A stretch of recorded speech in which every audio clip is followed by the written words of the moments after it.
than to a sporting event. The atmosphere before a game, I think Game Time Decisions has that same exact atmosphere. This is our arena. This is what we do. There is going to be an energy to Game Time Decisions that you will feel night in and night out. The excitement you get when you lock your bets in, when you're figuring out what you want to do, we can zone in on the biggest games each night. I want this to be the place that people come to before the games start so they feel as ready as possible to lock in their cards. We are going to hit every single one of those markets that you need to know about. We're going to go through every single thing, and I've got a great team behind me that's going to help me get the job done. There is not going to be a better place, I promise you, than Game Time Decisions to get that new information, react to it, and be able to then bet accordingly. We will have everything at our disposal, and we will use that to our advantage. I'm Kevin Walsh. Tune into Game Time Decisions from 6 to 8 p.m. Eastern on SportsGrid. Jimmy Butler has spread his cancer all over the Heat, and he has ruined their season. I do believe they'll never recover from this disastrous guy that is, purged on them. I mean, he's ruined. Like, they don't matter anymore at all. Like, I watched them play last night. They suck. Pharrell, Coast to Coast, only on SportsGrid. You know, they have a lot of hopes, and they thought last year they were turning the corner. Even early this year they start turning the corner, and then you lose 13 games in a row. Edmonton chipped away, got a late goal, won the game 4-3. I felt like they dominated the third period. They moved the puck on that power play. It was an exceptional hockey game. It went over the total. Only on SportsGrid.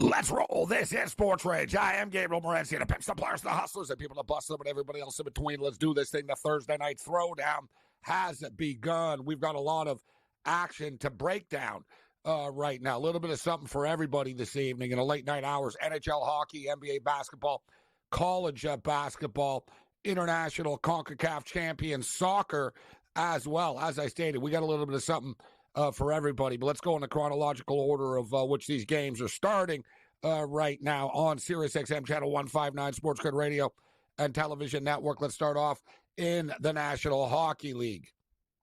We've been absolutely murdering the NHL since they've come back from the Four Nations, but we finally lost a bet, but we'll get to that in a couple of minutes.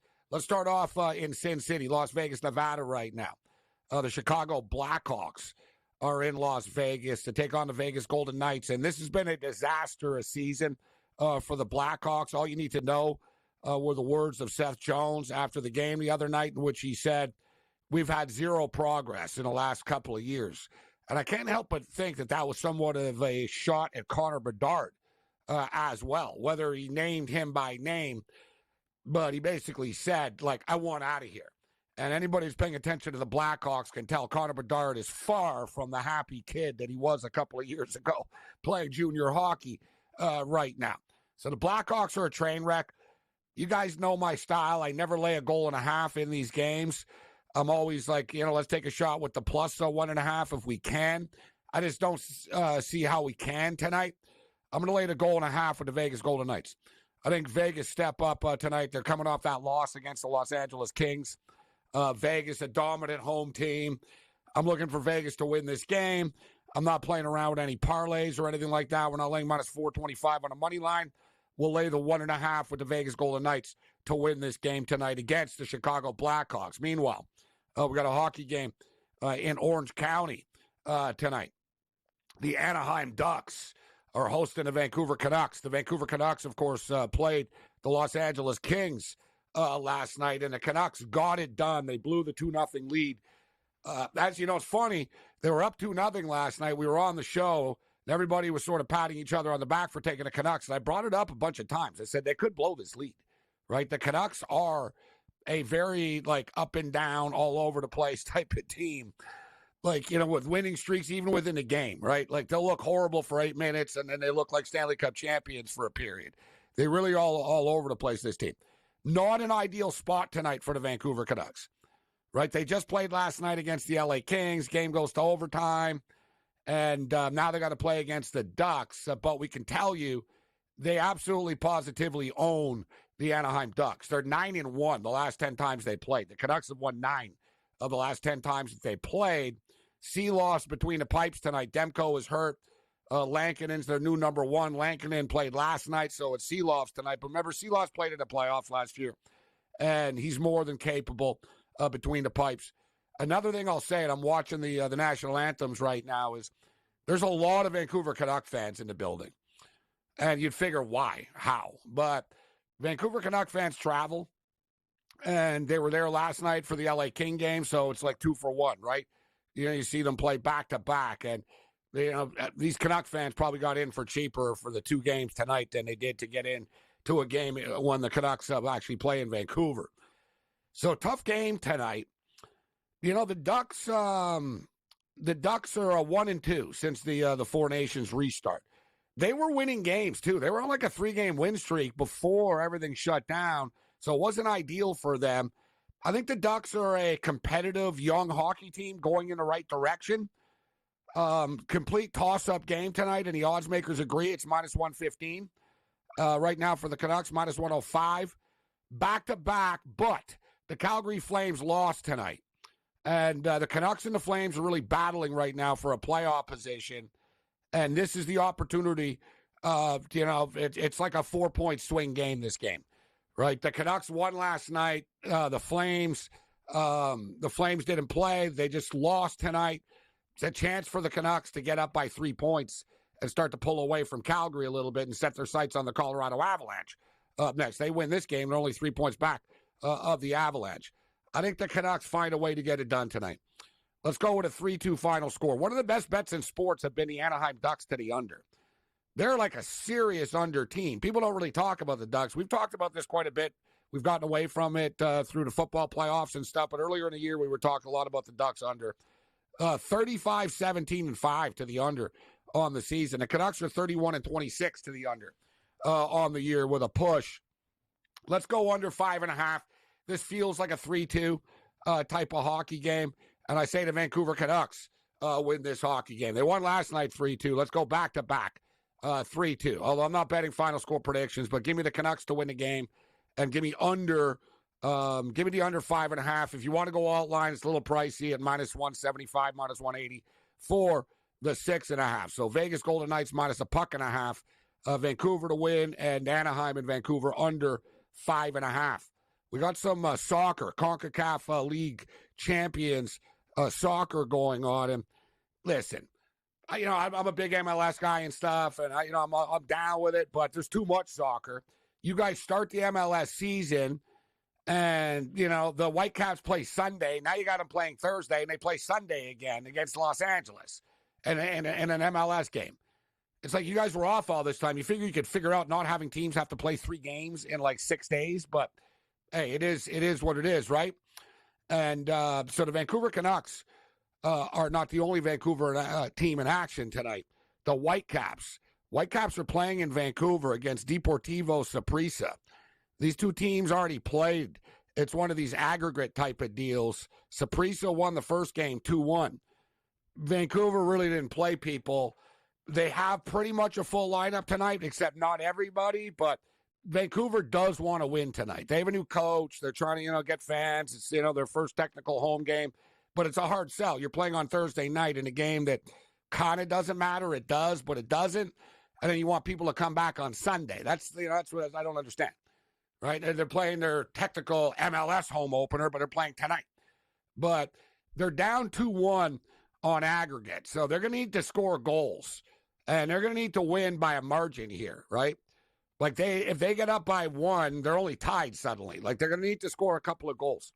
So let's go with the Vancouver Whitecaps -1.5. It's -110 We're going to go over 2.5 in this game. I think there's going to be goals in the Whitecaps and Saprissa game. So we're going to go over the 2.5. And we got a same-game parlay. We played it a little bit safer. Vancouver to win the game and over 1.5 because the number came down. I was like, all right, I'm getting this at minus 143. I only got to get to 2 goals and Vancouver to win, so a same-game parlay. NBA basketball we got tonight. The Lakers back in action. Luka and company.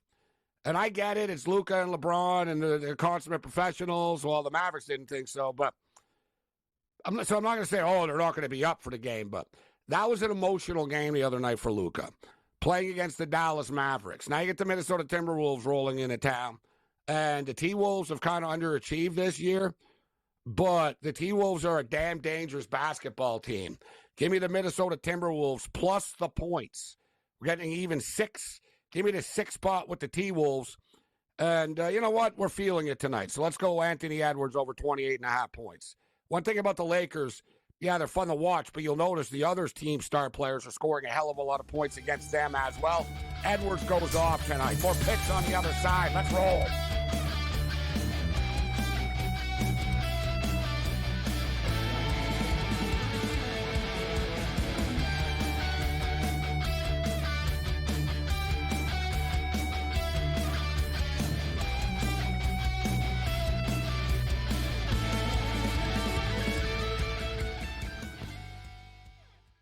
So my team didn't win this weekend, but I still did with this app that's taking over the game. Sports Millions Pick'em lets you make quick and easy predictions. Pick your favorite players, go higher or lower, and you can still win big even if your team loses. Plus, the multiplier is insane. With just a few picks, you can win big money. So get on it. They've got a welcome bonus to help you start off your winning streak.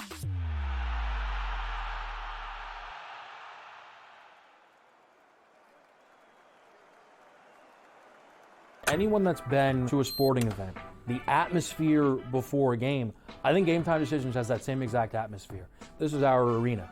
This is what we do. There is going to be an energy to Game Time Decisions that you will feel night in and night out. The excitement you get when you lock your bets in, when you're figuring out what you want to do, we can zone in on the biggest games each night. I want this to be the place that people come to before the games start so they feel as ready as possible to lock in their cards. We are going to hit every single one of those markets that you need to know about. We're going to go through every single thing, and I've got a great team behind me that's going to help me get the job done. There is not going to be a better place, I promise you, than Game Time Decisions to get that new information, react to it, and be able to then bet accordingly. We will have everything at our disposal, and we will use that to our advantage. I'm Kevin Walsh. Tune into Game Time Decisions from 6 to 8 p.m. Eastern on SportsGrid.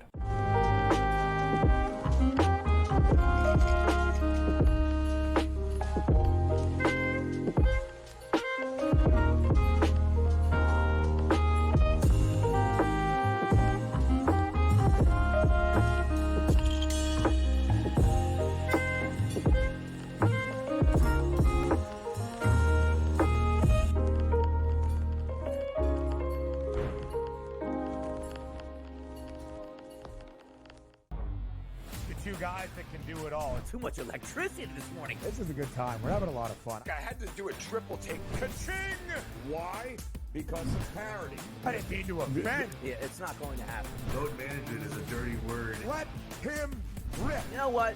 Circumstances provide the results. What? How do you do this once? Oh, Donnie, you got such a good show there. A network that is booming. The Early Line, only on SportsGrid.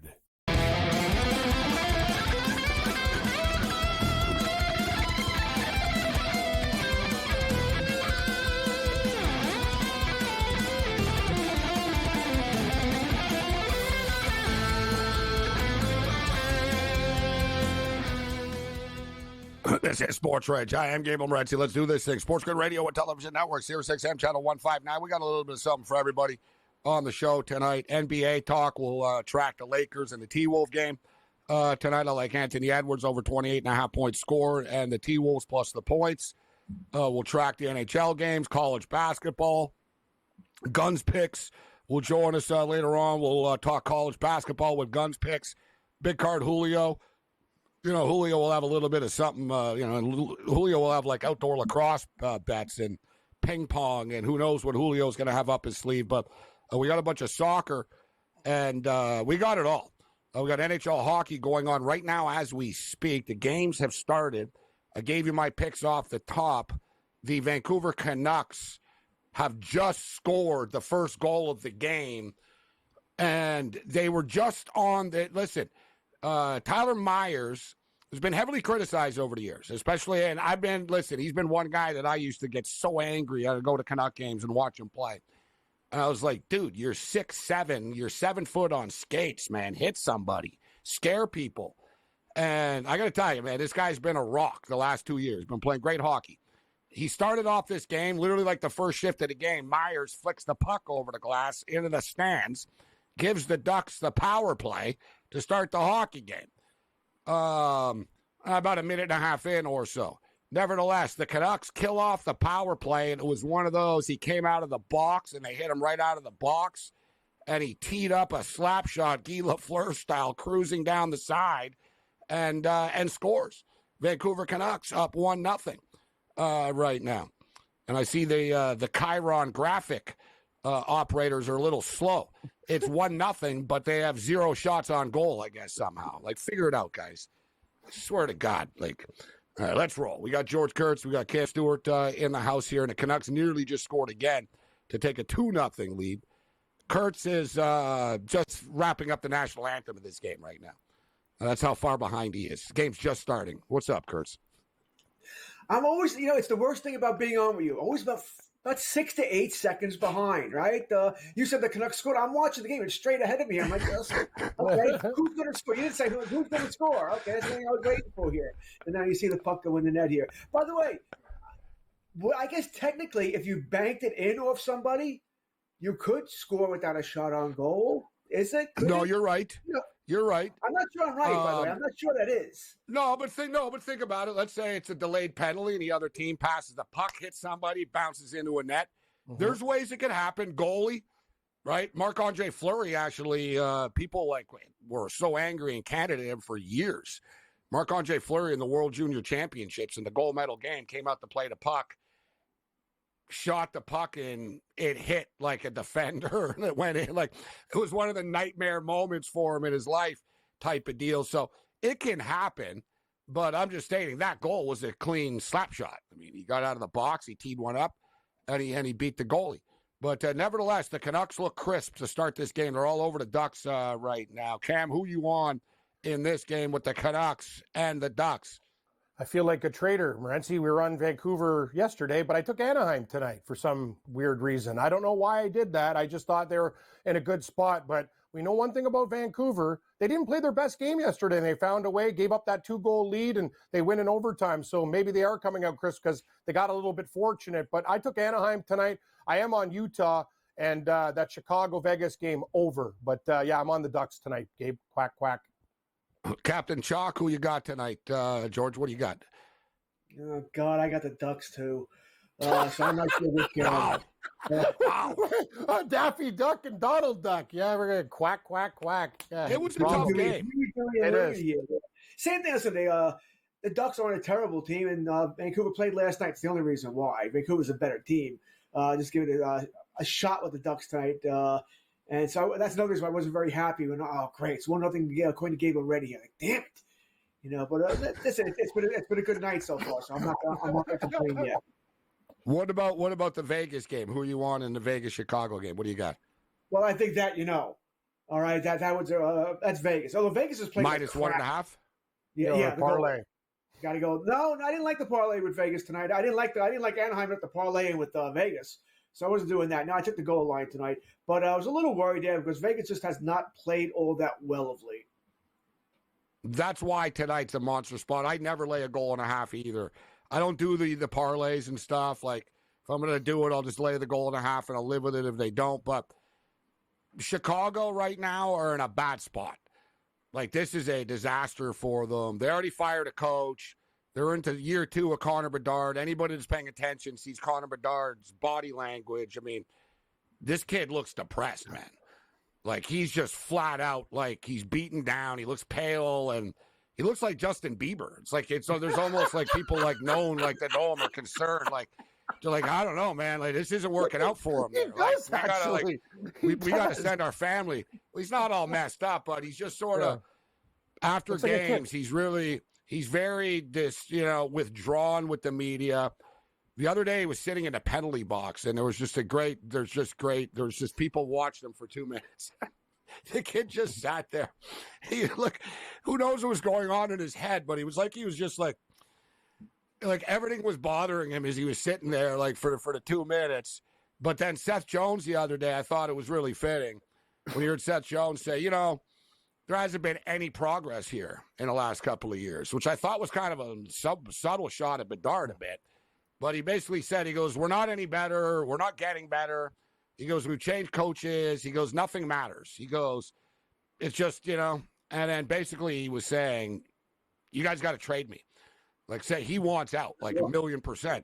So, like, you've got guys in Chicago right now. This isn't like you look at the San Jose Sharks. They're actually a happy young bunch. Mm-hmm. Like, they're enjoying things. Celebrini's having fun with his buddy, Will Smith. They're building something. The Blackhawks, like Connor Bedard, feels like he's alone in hell. It's funny, too, because everybody at the time was like, oh, it'd be awful if he ends up in Columbus or San Jose for him. He ends up in the blue blood spot of Chicago, and he's living a hell right now. And he's probably looking at Celebrini, who, ironically enough, is from the same part of Vancouver that Connor Bedard is from. And he's thinking, man, this kid's having fun in San Jose right now. Funny how things can work out.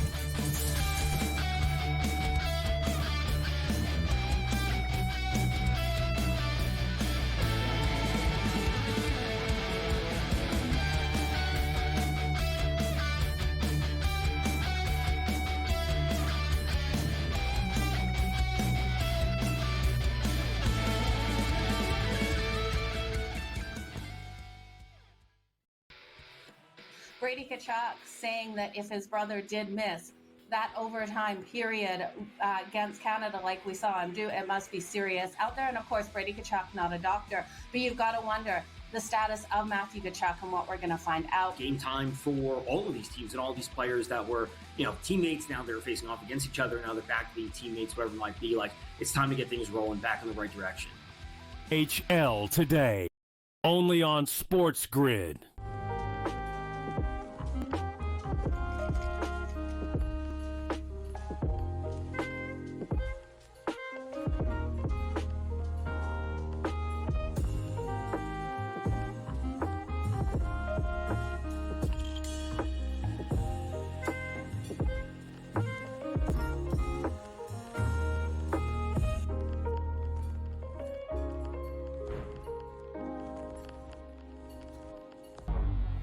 Two guys that can do it all. Too much electricity this morning. This is a good time. We're having a lot of fun. I had to do a triple take. Ka-ching! Why? Because of parity. I didn't mean to offend. Yeah, it's not going to happen. Load management is a dirty word. Let him rip. You know what? Circumstances provide the results. What? How do you do this one? Oh, Donnie, you've got such a good show there. A network that is booming. The Early Line, only on SportsGrid. You have Duke the 1, Houston the 2. They're the two best defensive teams in the country. I want to see them play for the right to go to the Final Four because I think that would be a kick-ass game. Duke is really great on both ends of the floor. They can score and they can defend, and that's why they win by big numbers all the time because they're really good on both ends of the floor. I don't trust Houston's offense. Pharrell Coast to Coast, only on SportsGrid.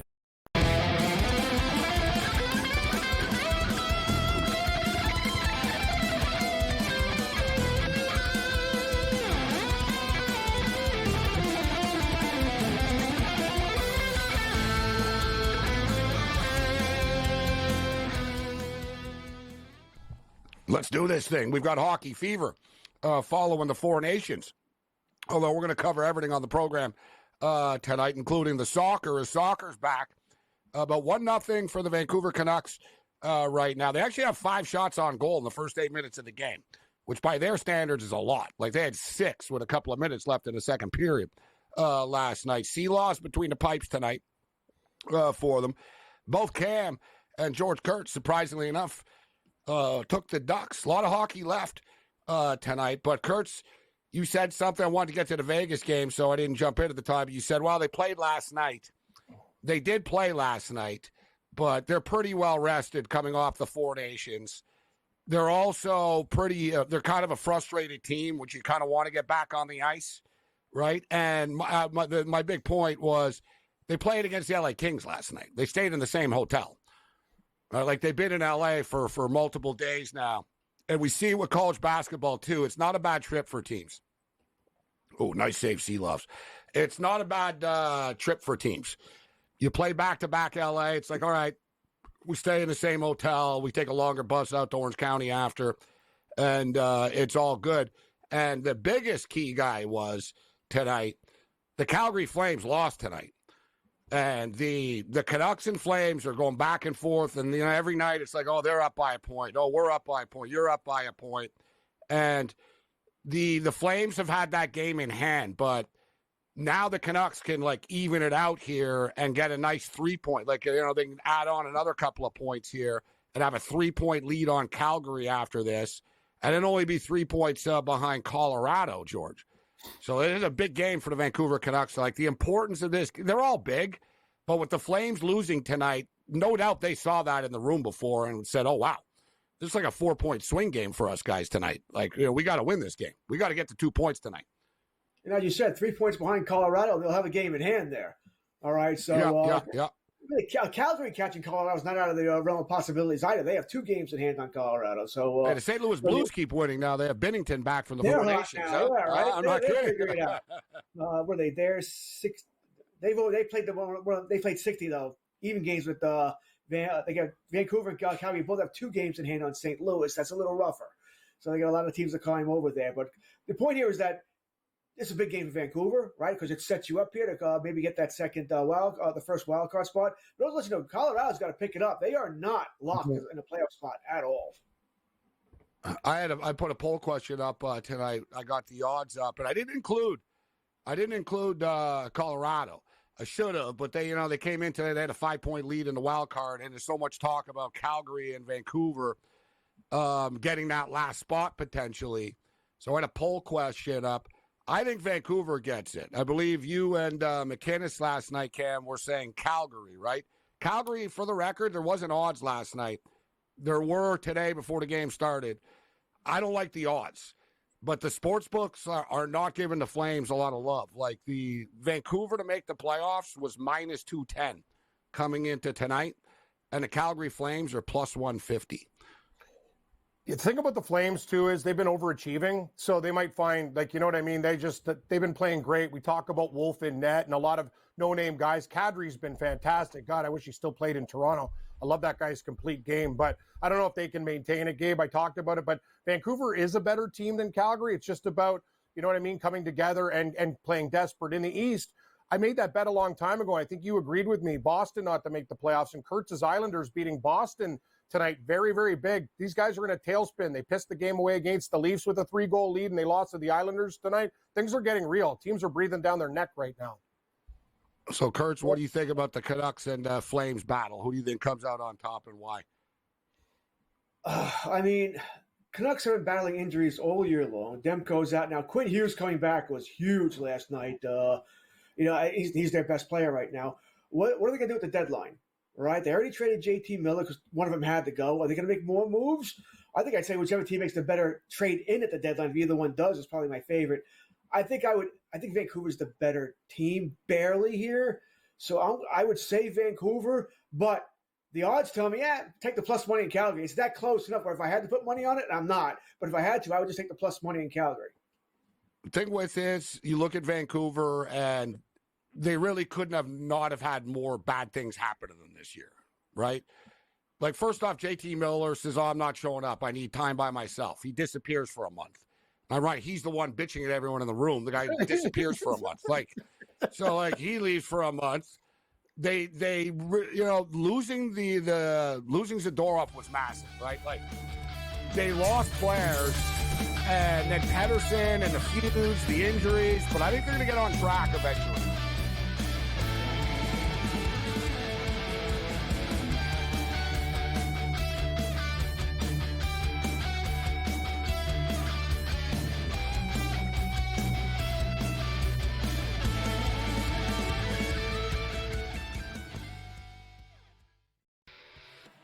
Brady Tkachuk saying that if his brother did miss that overtime period against Canada like we saw him do, it must be serious out there. And of course, Brady Tkachuk, not a doctor, but you've got to wonder the status of Matthew Tkachuk and what we're going to find out. Game time for all of these teams and all these players that were, teammates. Now they're facing off against each other. Now they're back to being teammates, whatever it might be. Like, it's time to get things rolling back in the right direction.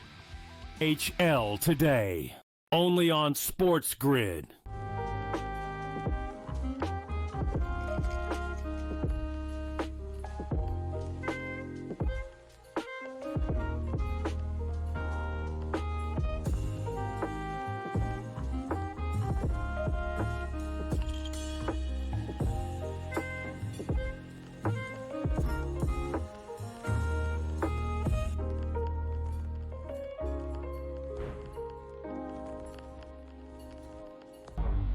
The two guys that can do it all. Too much electricity this morning. This is a good time. We're having a lot of fun. I had to do a triple take. Ka-ching! Why? Because of parity. I didn't mean to offend. Yeah, it's not going to happen. Load management is a dirty word. Let him rip. You know what? Circumstances provide the results. What? How do you do this once? Oh, Donnie, you got such a good show there. A network that is booming. The Early Line, only on SportsGrid. You have Duke the 1, Houston the 2. They're the two best defensive teams in the country. I want to see them play for the right to go to the Final Four because I think that would be a kick-ass game. Duke is really great on both ends of the floor. They can score and they can defend, and that's why they win by big numbers all the time, because they're really good on both ends of the floor. I don't trust Houston's offense. Pharrell Coast to Coast, only on SportsGrid.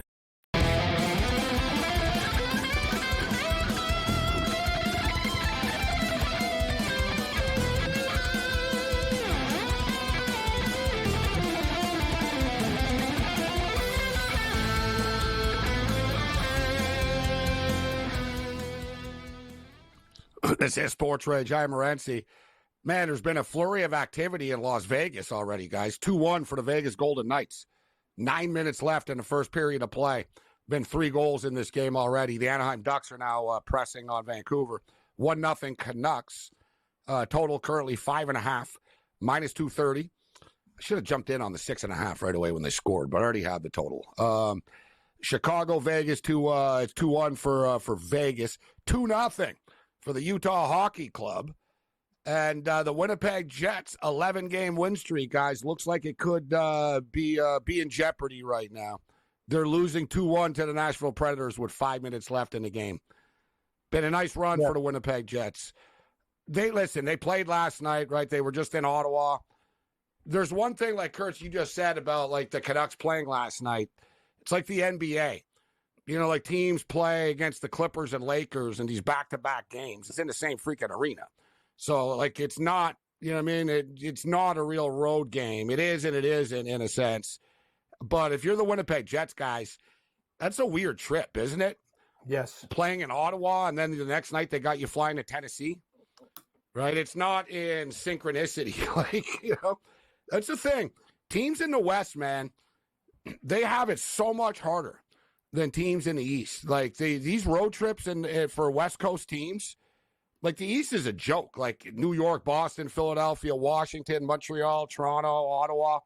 They're all literally like 45-minute charter, like private flights away. Like it's less than an hour, and they're in the next city all the time. These teams in the West, guys, like the Canucks are flying around the freaking country all the time. It's not easy for them. Like, like we're talking like 3,000-mile flights, like every week. It racks up, man. I think it toughens these teams up, though, to be honest. It can, but you're right. And last night too, with that Ottawa game, Gabe, like the Ottawa goaltender, he didn't play very well. Like Allmark was not his usual self, and then they were actually playing really, really well, and Winnipeg was hanging on. Hellebuck made some extraordinary saves in that game for people that didn't watch. Like, I'm talking like crazy stuff. So yeah, they were kind of in a situation where Nashville, desperate team, not playing great at home. That's a horrible ride from Ottawa to Nashville on a back-to-back. You're right. That's why I took the Predators tonight. It's not over, though. The Jets have a lot of magic late in games, as we've seen recently. Nice run, George. No one really buys into the Jets getting it done. I'm not ready to dismiss them. Western Conference is so so tough. There's so many good teams. I think pretty much, I'm not going to say anybody can beat anybody, but I kind of think anybody kind of can beat anybody. So I'm not going to be dismissive of them. And I'm not going to buy into, Hellebuck has struggled in the playoffs in the past. No, they've lost as a team in the past, but they are a damn good hockey team, the Winnipeg Jets. If you were to take out their past, we would love this team, right? You got Hellebuck, who's, no matter how you slice it, top 3 goaltender in the NHL. All right, you got Scheifele, Connor, goal scorer. Ehlers is really good here. Morrissey, Pianconti. It's a good overall team. The only reason we're negative on Winnipeg is purely because of the past, right? That they generally choke in the first round. But and I agree with you, by the way. The Western Conference, I mean, you got to go through Winnipeg, Dallas, Edmonton, Vegas. I'm sure I left a team or two out there that's really good. Kings can beat people. So I would Colorado, right? That's brutal. It's just absolutely brutal here. And listen, I don't care how poorly Colorado may be playing. No one wants to play them in the first round, and they're likely to be that first wild card team, which means what? Well, think if you're Vegas or Edmonton first round. That'd be fun. Think if you're the Winnipeg Jets, let's just say hypothetically things go the way things are going, your big reward for having a great year that you had will be a first-round playoff series with the Vancouver Canucks, which will be an all-out war. Like, you know what I'm saying? Like, whenever these Canadian teams play against each other, it's like a nightmare for them. Like the NHL, Canadian teams hate playing each other in the playoffs. It turns into like a Four Nations thing, right? Like last year, like the Oilers and the Canucks, man, it was draining. Like they went after it freaking hard. Like the cities like get really into it and start talking smack, former players. Last year, big turnover. Last year it was Edmonton and Vancouver. It got pretty personal pretty quickly.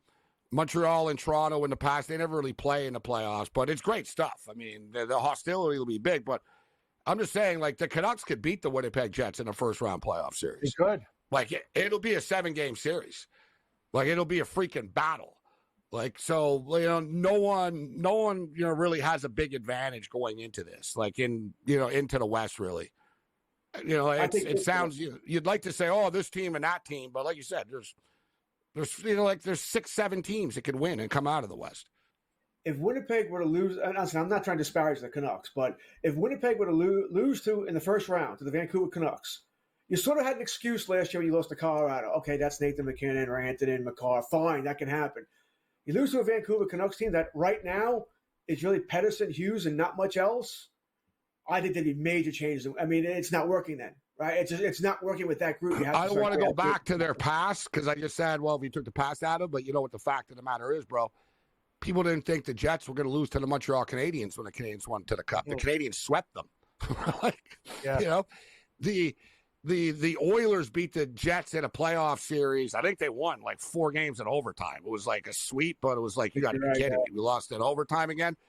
Like what I'm saying, if you're the Jets, you'd rather play like not Vancouver. I'm telling you, George. Like, it just turns into this like mini war that it won't happen. Like, if you're the Jets, it's like, we're playing the LA Kings. Like, it won't be hostile, right? It won't get personal. It'll just be a hockey series. You play the Vancouver Canucks, and then suddenly the city shots come up, and like, it's a different level. But God bless the NHL playoffs. I'm just stating that it won't be easy for them. And in the East too. I mean, who stands out in the East right now? If I had to take a team in the East, I would take the Tampa Bay Lightning. John Cooper. They're smoking hot right now. I think they'll only get better as the year goes on. They're learning a new sort of style of system this year. They're red hot. They have experience. They have the best coach in the league. I think they have another run in them. They lost Stamkos, and people thought they were crazy, and they're still freaking good. I'm going to go with, if I had to pick one team right now in the East, I'll say the Tampa Bay Lightning, Kurtz. Who are you taking? This is a quagmire, too. I mean, the Rangers are a mess. We got another goal. 2-0 Vancouver. Wow. Quack, quack, quack, quack. Might be having... That was a 3-1 Utah. Well, Minnesota and Utah exchanged goals real quick. 3-1 Utah.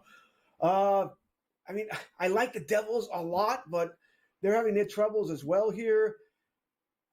I can't go Toronto. You know what? It's not. It's just the Capitals are the Minnesota Vikings, right? I think they're going to lose first round. I think the Rangers might get in there and beat the Capitals first round here. That wouldn't shock me at all here. They're the Vikings. I'll stick to my nickname, right? I'll go Trump and stick with Florida here. But yeah, but I want to Ovechkin. say the Devils. I really want to say the Devils. Ovechkin's not Sam Darnold, though. I don't know if it's the best No, those comparison. guys won a Stanley Cup. They beat Vegas in the Stanley Cup, George, so they're not the Vikings, right? I got your comparison, but it's funny you say that because Sam Darnold was one of the – I saw he was like only the third quarterback or something to win 13 games in his first year with a team, and they all lost in the first round of the playoffs, Kurt. So they took the quarterbacks and did it. So that's why I sort of got a chuckle out of it, but I don't agree with – I'm going to say I don't think Washington will implode like that, but I don't think they should be the favorites. Right? I don't like, I'm not like, oh, they're unbeatable. Like, Washington will be in like 7-game series, and it'll be a battle. It won't be as easy for Ovechkin to score in the playoffs, guys, right? That's the thing. Like, they live with Ovechkin now. Things are going to tighten up in the playoffs. The Leafs, I'm not going to say they can't do it, but I don't really fully buy it. The Canes, I'm not really ever on the Kane bandwagon. I think they have a puncher's shot, but I'm not really buying it. I think the Panthers will get injured, and, I got to believe fatigue catches up to them at some point. I'm not buying the Devils, so it leads me to the Lightning at plus 850. And you get the Rangers after at 17-1 and the Senators and stuff, so I'm gonna go with the Lightning. Cam's going to go with the Leafs.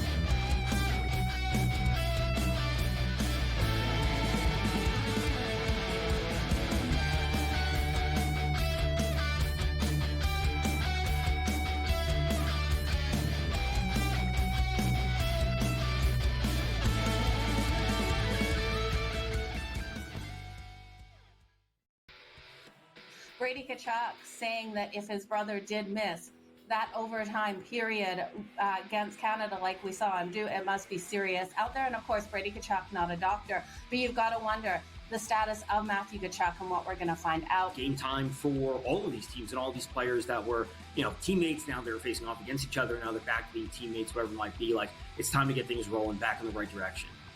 HL today, only on SportsGrid.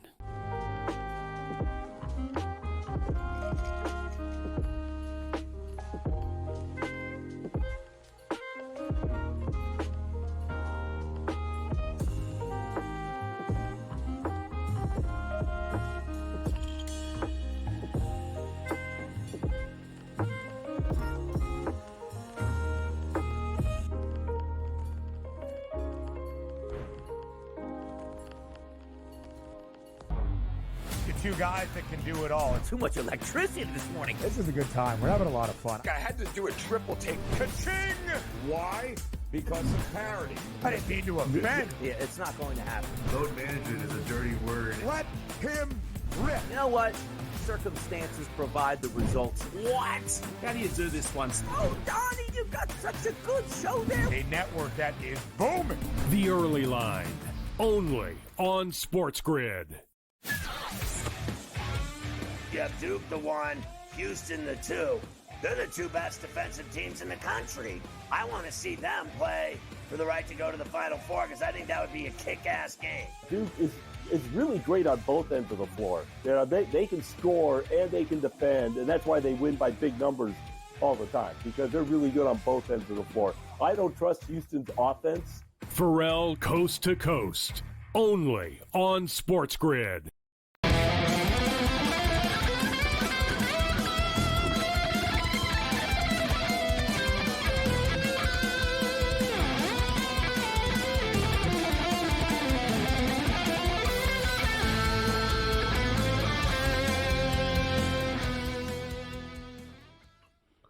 Well, I think we just might have had one of these sort of turning point moments in the Canuck-Duck game. The Canucks are up 2-0. They just had a breakaway, and they didn't score. They put the puck over the net.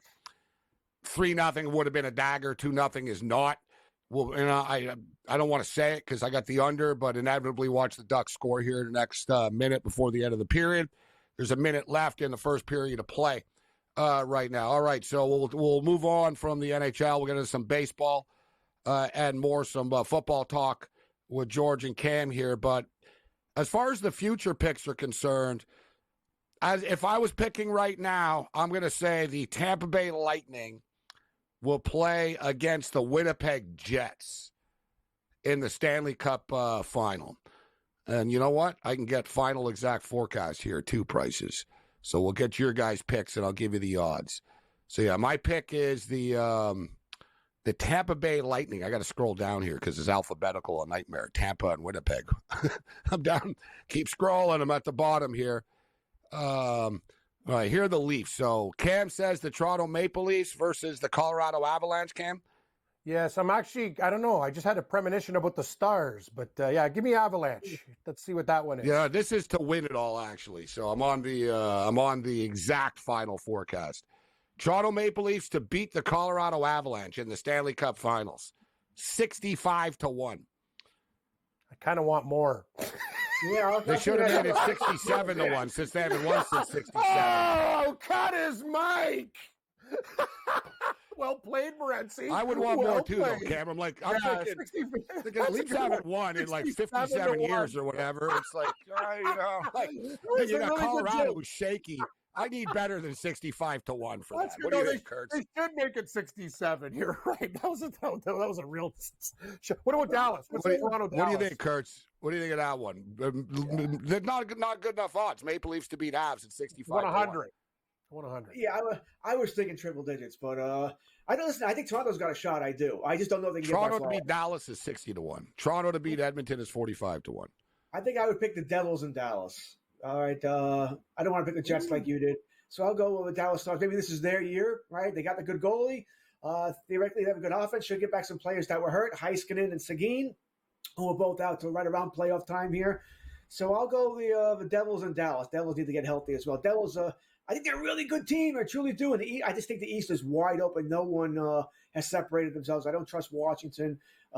Carolina, even with Rantanen, they haven't looked like that kind of team.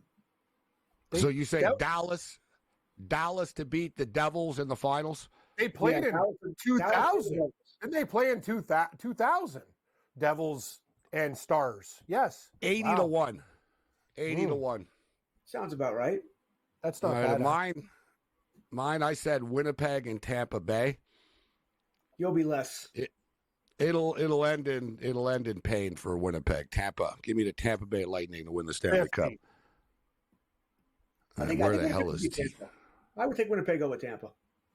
You would, huh? That'd be close. All right, winner Tampa. All right, here we go. Here's the Tampa page. Tampa to beat the Flames for 45. Well, we got big numbers for this with Tampa winning. Tampa. Tampa. Yeah, Tampa to beat the Dallas Stars 100-1. Tampa to beat the Oilers 80-1. Tampa to beat the Kings 150-1. Where the hell are they to beat the Jets? Tampa to beat Tampa to beat the Canucks 300-1. Whoa! That's a lot of Tampa to beat Vegas 125-1. Here it is. Tampa to beat the Winnipeg Jets 90-1. Wow. That's a good number, actually. Yeah, that's surprising. And the Winnipeg Jets to beat them, because I think Winnipeg could win. So I'm thinking, like I said, Winnipeg or Tampa wins. That's what I'm saying. So Winnipeg to beat Vegas is 70-1. Winnipeg to beat the Jets. No, that's the Capitals to beat the Jets is 50-1. As if you get better odds than that. Capitals to beat the Canucks 175-1. That's a random ass Stanley Cup final. Sure is. These numbers are too light. It's almost like these teams. It's hard to pick two teams going to the Stanley Cup with all the craziness that happens in the National Hockey League. Like, you need more, man. Like, how about this prop? First-time winner. Will there be a first-time winner of the Stanley Cup? Yes. Yes is plus 425. No is minus 650. You know, you're not getting any good teams. Buffalo, Columbus, Minnesota, Nashville, Ottawa, Seattle, San Jose, Utah, Vancouver, and Winnipeg. So you're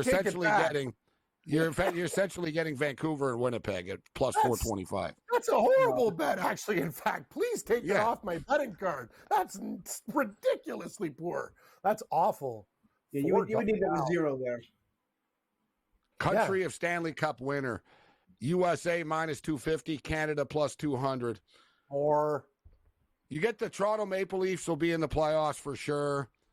The Winnipeg Jets are going to be in the playoffs for sure. The problem is you're losing either Vancouver or Calgary because I don't think both of them are going to make it, but neither of them will probably win anyways. Who's that? Ottawa could get in. They're not getting in. But they won't get in. There. And they won't win if they got in. They wouldn't win. No, they won't win. They got problems. But neither will They Calgary. won't get in. They have too many injuries. Man, they got it all up here. How about this? Winter Olympics. Ice hockey futures are up. Canada plus 175. USA plus 225. Finland plus 500. Sweden plus 500. Czech, Switzerland, Germany, Slovakia. They don't have Russia on the list or the non-Russian team. The Russians are always getting screwed. Maybe they won't be allowed in. I guess they're not allowed in. Yeah, they'd be there. Yeah, it would be on the list. I don't know, because individual Russian athletes are allowed, but I don't know. Maybe Putin doesn't want them playing. He's the general manager of their hockey team. He calls the shots. So yeah, they got all kinds of odds up. All right, we'll hit a little baseball on the other side as the baseball season's rapidly approaching. The Lakers are up 18-8 right now on the T-Wolves early. T-Wolves are now getting 8.5.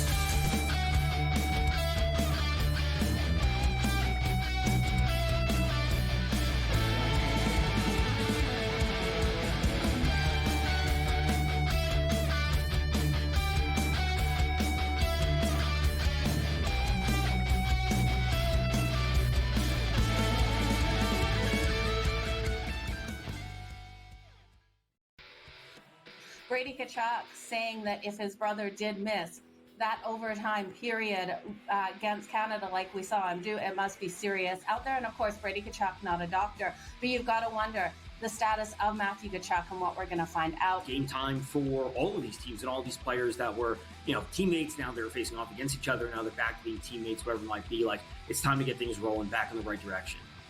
HL today, only on SportsGrid.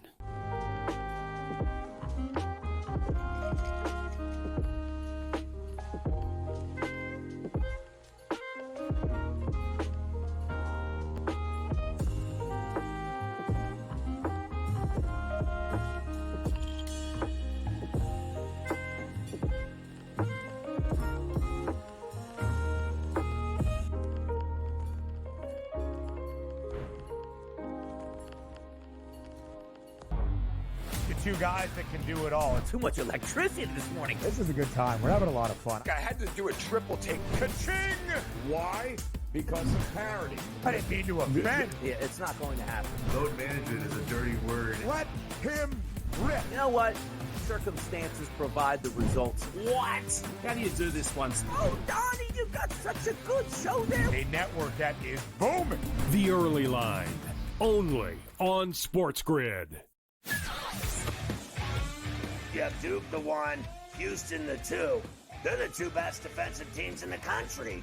I want to see them play for the right to go to the Final Four because I think that would be a kick-ass game. Duke is really great on both ends of the floor. They can score and they can defend, and that's why they win by big numbers all the time, because they're really good on both ends of the floor. I don't trust Houston's offense. Pharrell Coast to Coast, only on SportsGrid.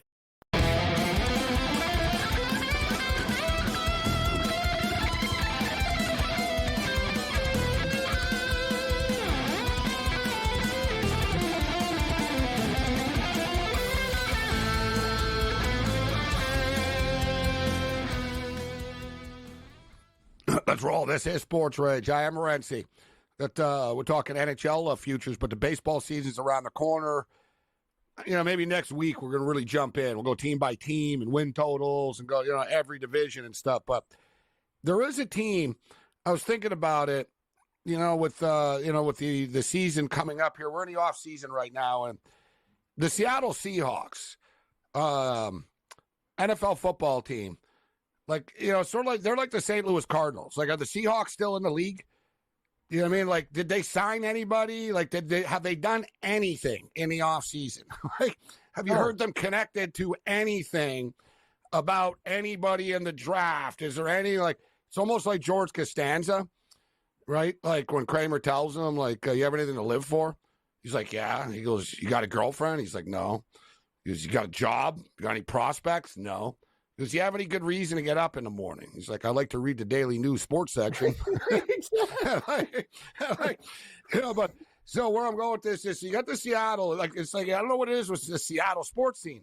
So you got the Seattle Seahawks, who are pretty good. Like, they're right there, but, like, I'm just saying, like, they don't do anything ever. Like, it's like Groundhog Day all the time, which leads me into the Seattle Mariners, who I actually think can win this division this year. Ready for Houston to take a step back. The Texas Rangers are to me, it's like a two-team division, right? And you got the Astros are favored at plus 165. The Mariners are plus 200. The Rangers are plus 200, and you got the Angels 20-1, and the A's are 22-1. And I think they're both the bottom feeders, I think, are both improved. But division-wise, Kurtz, I'll ask you, who do you think? What about the AL West this year? I'm expecting Julio Rodriguez to have a bounce-back season this year. We know they can freaking pitch. Offensively, just I think the old, the hard hit rate and all that other type of metric type stuff has to be on their side more than it's been, right? I think they are like they were snake bitten offensively. They could only be better offensively this year. I think it's a winnable division for them. I would like better than plus 200, but who's your pick for the American League West? You can make a pretty strong argument, especially if you don't include the Dodgers, that the Mariners have the best starting staff in baseball, right? I mean, Castillo, you started with, you got Miller, you got Kirby, you got Wu, who nobody talks about, and he's really good. And I'm forgetting the fifth guy, but another great starter there. Their problem is offense. Julio Rodriguez, you look at his career, he doesn't show up the first couple of months. He can't hit in April and May. He needs to be able to warm up before he really takes off. But that's their issue. Can they hit? And they don't, as you already said, they don't make any moves. I thought that when they lost Teoscar Hernandez before last season, I thought they needed to replace him and another bat. Well, they still need that. They still need two more bats, and they haven't done it here. It's asking too much. The problem is when you look at the Texas Rangers, who I think are the other team, okay, DeGrom's back. How many starts? I don't trust him. I don't trust him to stay healthy. They need Rocker to be good. They need him to get through the season. That's the key for them. They got old pitchers. Whoever can get to 88 to 90 wins that division. You don't need 95. 88, 90 will win it. I think Houston won it with 88 last year. And they'll be in the mix too, by the way. Because once again, it's not a great division here. I'll go with Texas, but I don't feel great about it. Thing is, if you look, like you say, if you look at the Mariners, you look at the Blue Jays, like Blue Jay fans always complain, they didn't get Ohtani, we didn't get a Soto. It's like, you weren't going to get him. Like, I don't just believe in these media reports. But, like, they actually try. And they bring in a Santander, et cetera, right? They bring in a George Springer. Like, they actually try and sign players and try to win. Seattle are always that one bat away. Like, you know what I mean? And they already had them, very similar to Toronto. It's like, you had Teoscar Hernandez. Like, if you were Seattle, you're like, man, if they had, like, a Teoscar Hernandez, they'd be like, wow, all right. Take him a little bit more seriously. They would have signed Santander, but they just don't. Their owner makes a lot of money, too. Like, I was talking about, like, the revenues and the amount they spend. The Mariners bring in, like, nearly $400 million, like $350, $400 million type of deal. And they spend about $140, $150 on players. Buddy's racking up, like, nearly $300 million. Like, you know what I'm saying? And I don't understand what he thinks. Like, dude, if, they'll buy more jerseys. Like, you're selling Ohtani jerseys in your freaking stadium. Like, they'll buy more jerseys if your team wins. Like, you'll make more, like, the short-sightedness of the owner of the Mariners is insanity to me. But I think they're good. I think they're good. Plus 200 we'll hit more divisions next week. All right, so the Vegas Golden Knights are up 5-1 on the Blackhawks. As I stated before when the show started, guys, the Blackhawks are a mess right now. 2-0 Canucks at the intermission. And 3-1 with the team with no name.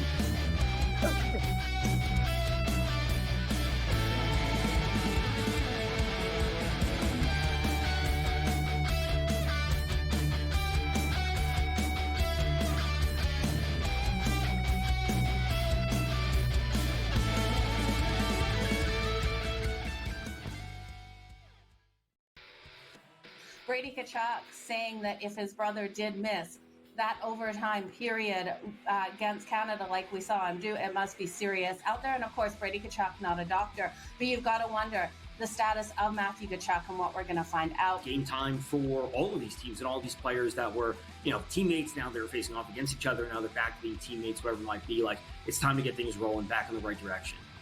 HL today, only on SportsGrid.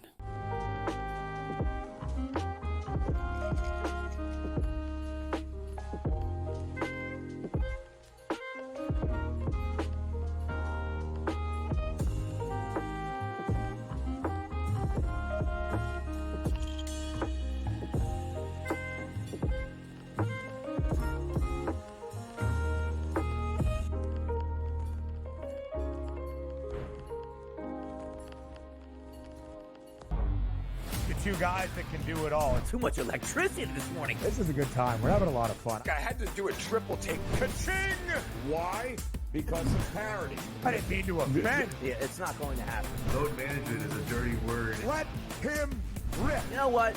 Circumstances provide the results. What? How do you do this once? Oh, Donnie, you got such a good show there. A network that is booming. The Early Line, only on SportsGrid. You have Duke the 1, Houston the 2. They're the two best defensive teams in the country. I want to see them play for the right to go to the Final Four because I think that would be a kick-ass game. Duke is really great on both ends of the floor. They can score and they can defend, and that's why they win by big numbers all the time, because they're really good on both ends of the floor. I don't trust Houston's offense. Pharrell Coast to Coast, only on SportsGrid.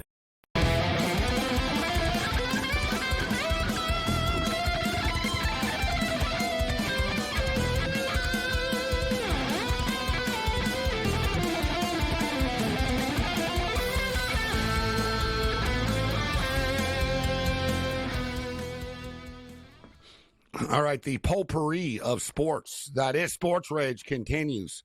We focus mostly on NHL hockey. We talk some Major League Baseball with George Kurtz in Level 1, but we got college basketball. It's college basketball season, and the madness has begun early, but we've got some late-night degenerate special games going on here this evening. And I don't know if it's just me, but I know it's 11 o'clock Eastern time on the East Coast right now, and Cleveland State and Wright State are still playing. It's like Northfield racetrack. These guys, they like to play late in Horizon. Yes. Yeah, you're playing college basketball. Hey, we're still playing at 11 o'clock at night. The game's not over yet. Cleveland State and Wright State, 81-76 right now. Michigan were down big to Rutgers earlier. I knew as a Michigan fan, I thought the number was too high tonight. I didn't want to take Rutgers, but I thought the point spread was too high. 81-80 right now with 30 seconds left in the game. But we got some late-night games starting up as Rolling Stone style, including St. Mary's and Loyola Marymount. Let's bring in Mr. Notre Dame, Guns Picks in the house. What's up, Guns? How you doing? Man, it's good, man. You know, football, we had an immaculate season. Now we're getting into college basketball, and I'm just trying to get everything studied up with all these teams and everything coming up. I mean, March is Saturday. And we can get to start conference tournaments, and then, of course, the big tournament coming up. So I'm ready, man. I love this time of year. Although I see you're wearing a Duke hat. Like, you like the real underdogs, don't you, with Notre Dame? Yeah, you're a real front runner there, Guns. Listen, I'm Notre Dame fan in football. When I was like 10, 12 years old, I loved Grant Hill, and I loved Duke. I love Bobby Hurley. I bought the strength shoes because Bobby Hurley had them on the magazines, and it helped. I actually learned how to dunk from getting those strength shoes. But yeah, I'm full on Duke. And Cooper Flagg I'm from Maine. He grew up like 30 minutes up the road from me. I got to support my boy. So yeah, all the way with Duke. Future. So next year we'll be talking. You have a Washington Wizard jersey on, Cooper Flagg, because that's where he's going. Unless something weird happens in the lottery. But I'm buying in though. I think I think Duke are the real deal. Obviously, these late season injuries are always a concern right now, right?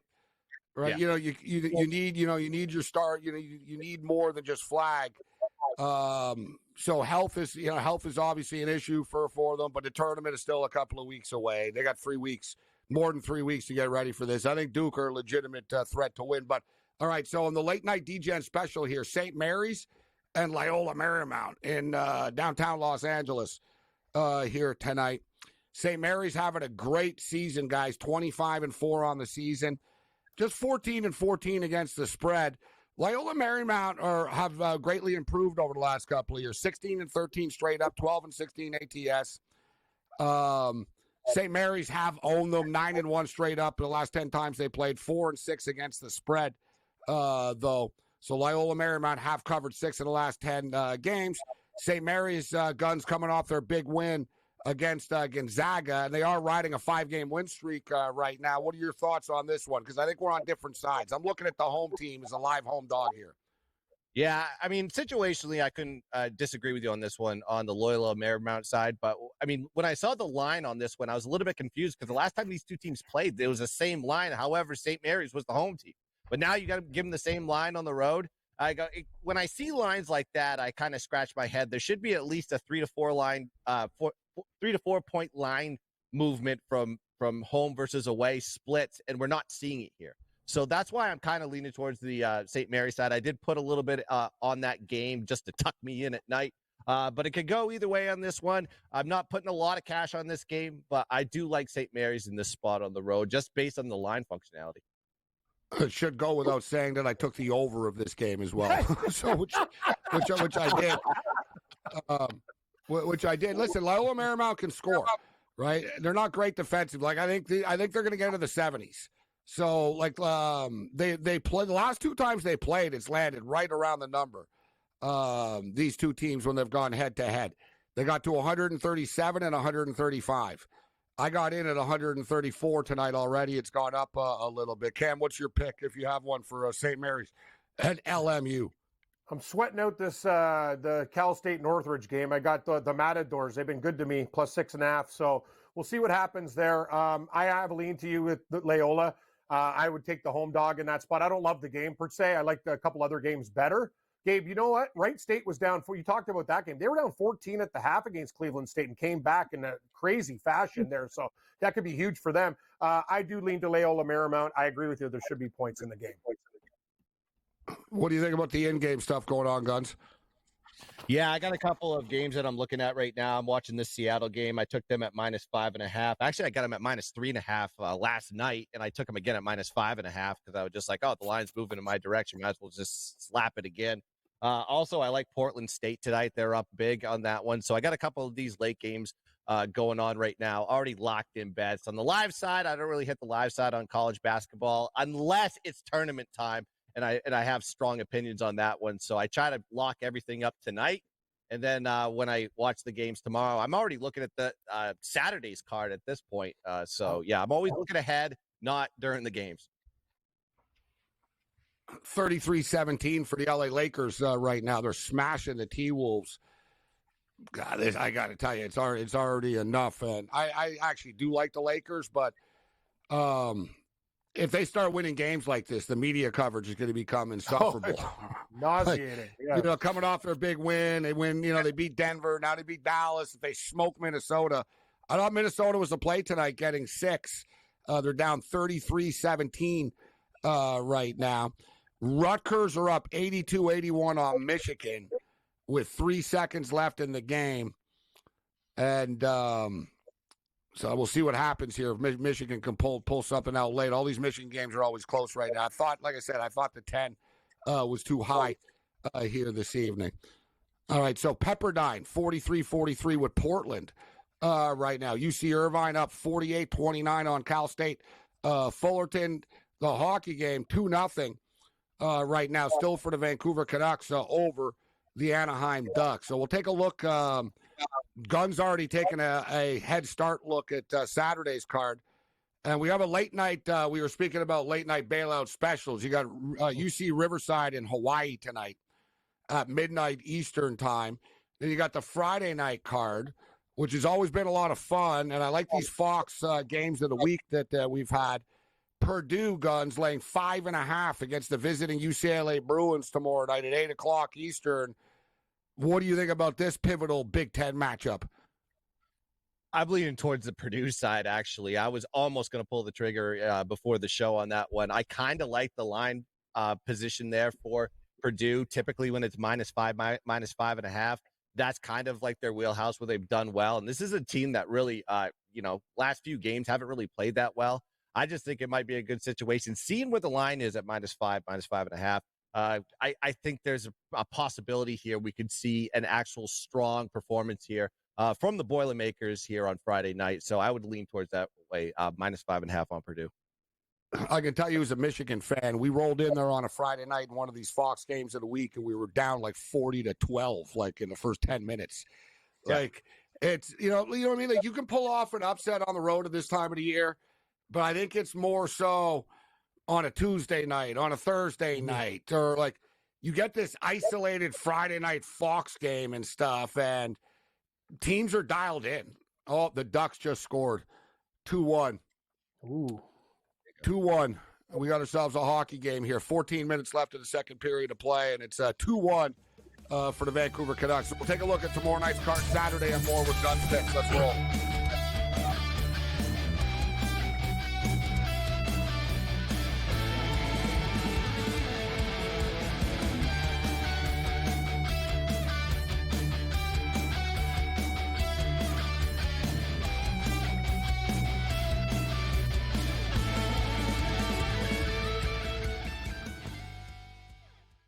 So my team didn't win this weekend, but I still did with this app that's taking over the game. Sports Millions Pick'em lets you make quick and easy predictions. Pick your favorite players, go higher or lower, and you can still win big even if your team loses. Plus, the multiplier is insane. With just a few picks, you can win big money. So get on it. They've got a welcome bonus to help you start off your winning streak.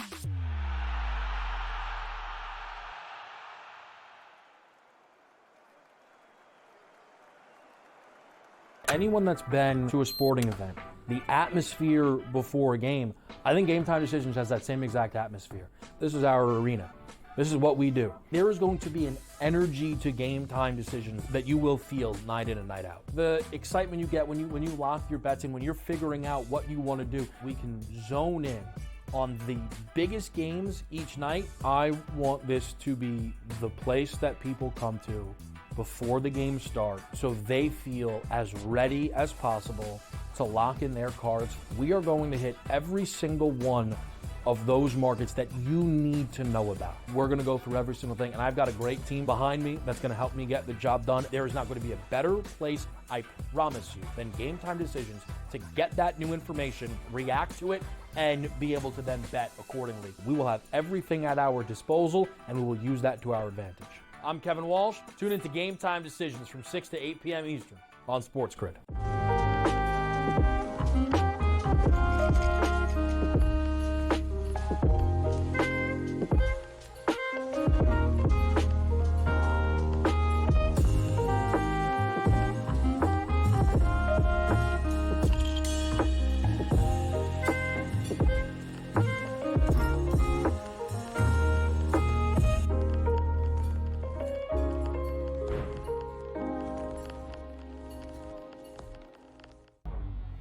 Two guys that can do it all. Too much electricity this morning. This is a good time. We're having a lot of fun. I had to do a triple take. Ka-ching! Why? Because of parity. I didn't mean to offend. Yeah, it's not going to happen. Load management is a dirty word. Let him rip. You know what? Circumstances provide the results. What? How do you do this one? Oh, Donnie, you've got such a good show there. A network that is booming. The Early Line, only on SportsGrid.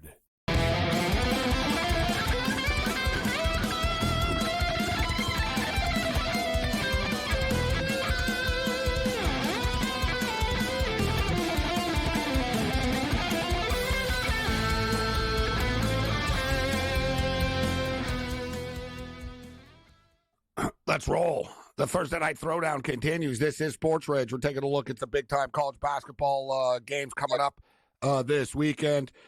Guns Picks in the house with us, the Refrigerator Cam Stewart. 2-1 hockey game in the OC right now. Canucks up on the Ducks. It was 2-0. The Ducks have scored. The Canucks nearly just scored to make it 3-1.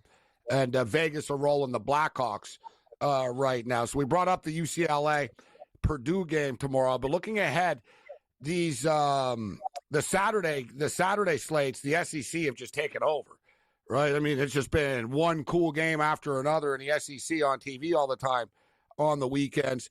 We get Auburn at Kentucky, Guns, 1 o'clock Eastern time on ABC. Auburn and Kentucky. And I like this Kentucky team. Yeah, I like how they've been battling. They've been shorthanded this week, and I think they're going to be a dangerous team in the tournament. I don't think they're going to make it to the Final Four, but they're going to be there won't be a fun team to have to play. I like this Kentucky team. Auburn's rolling in there. That's a big time game. Everybody's jumped on the St. John's bandwagon right now. They're hosting Seton Hall. Alabama at Tennessee is another fun one. That follows the Kentucky the Kentucky game against Auburn. Duke Blue Devils are playing Florida State on Saturday night. What else do we have as far as big time games? Arizona at Iowa State. And this BYU team, guys, they've been freaking rolling as of late. You want to talk about a hot basketball team, but what do you think about Saturday's slate right now, Guns, looking ahead? Oh, I didn't bring up Maryland at Penn State, too. Maryland coming off the buzzer-beating loss last night. Yeah, I mean, of course, I haven't seen the lines yet. Of course, they haven't come out. They're going to come out tomorrow afternoon, I think, on Friday.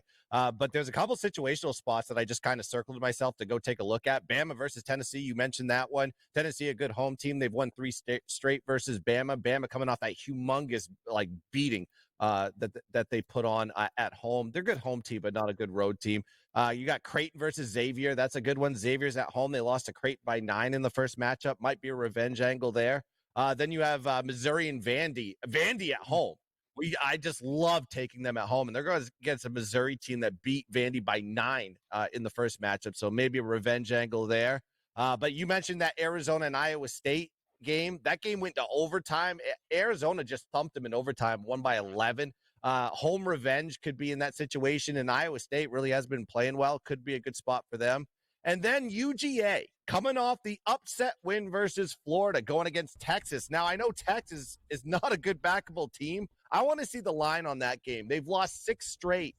Could be you catch a team too fat and happy. Next thing you know, you're losing on the road to a Texas Longhorn team that's on a skid. But those are a couple of the spots that I've circled for myself to go check the line when it comes out on Friday. And those are the top 25 games, guys. But you want to talk about a hot team down the stretch right now suddenly.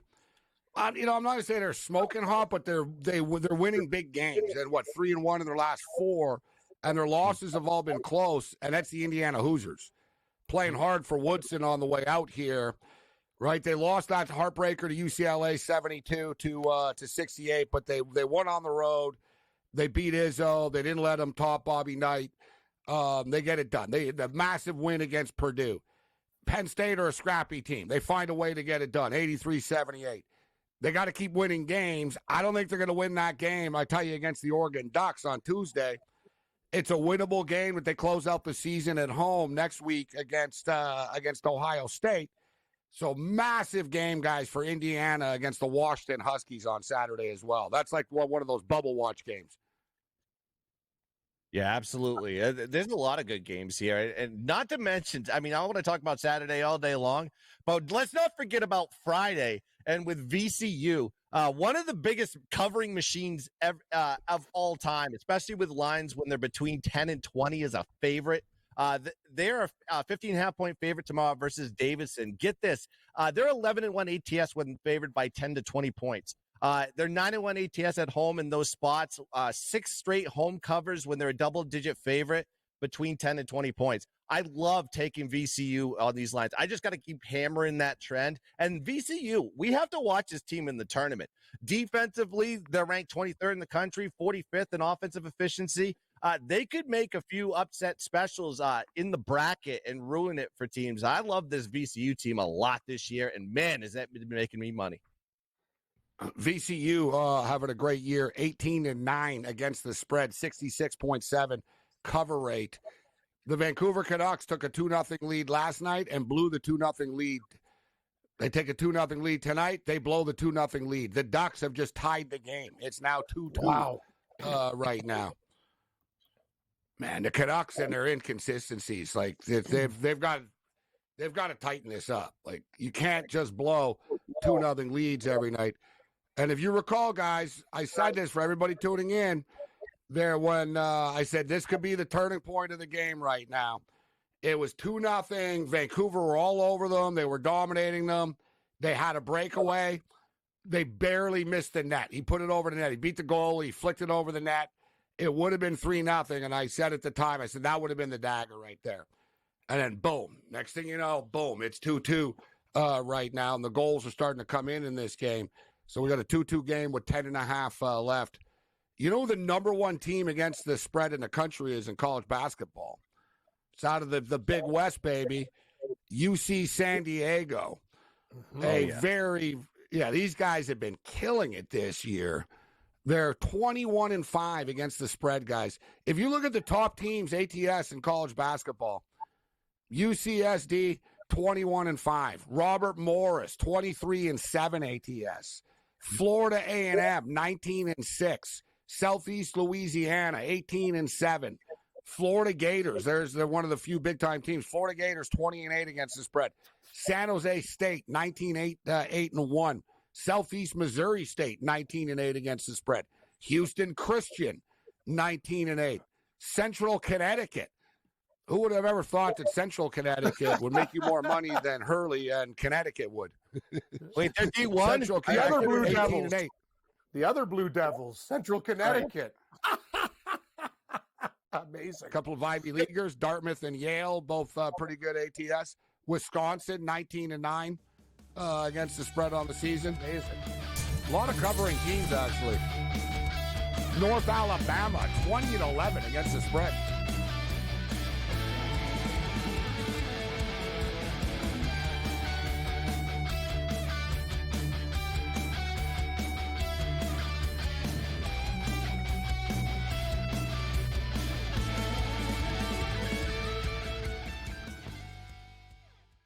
The Eagles got it done. If you back them, you're celebrating. Football season may be over, but the action never stops. Are you ready for some baseball? At SportsGrid, we're always in the game. We bring you 24/7 betting insights, expert picks, and real-time analysis. Next big play is already in motion. Are you ready? It's smarter to be on SportsGrid. Anyone that's been to a sporting event, the atmosphere before a game, I think Game Time Decisions has that same exact atmosphere. This is our arena.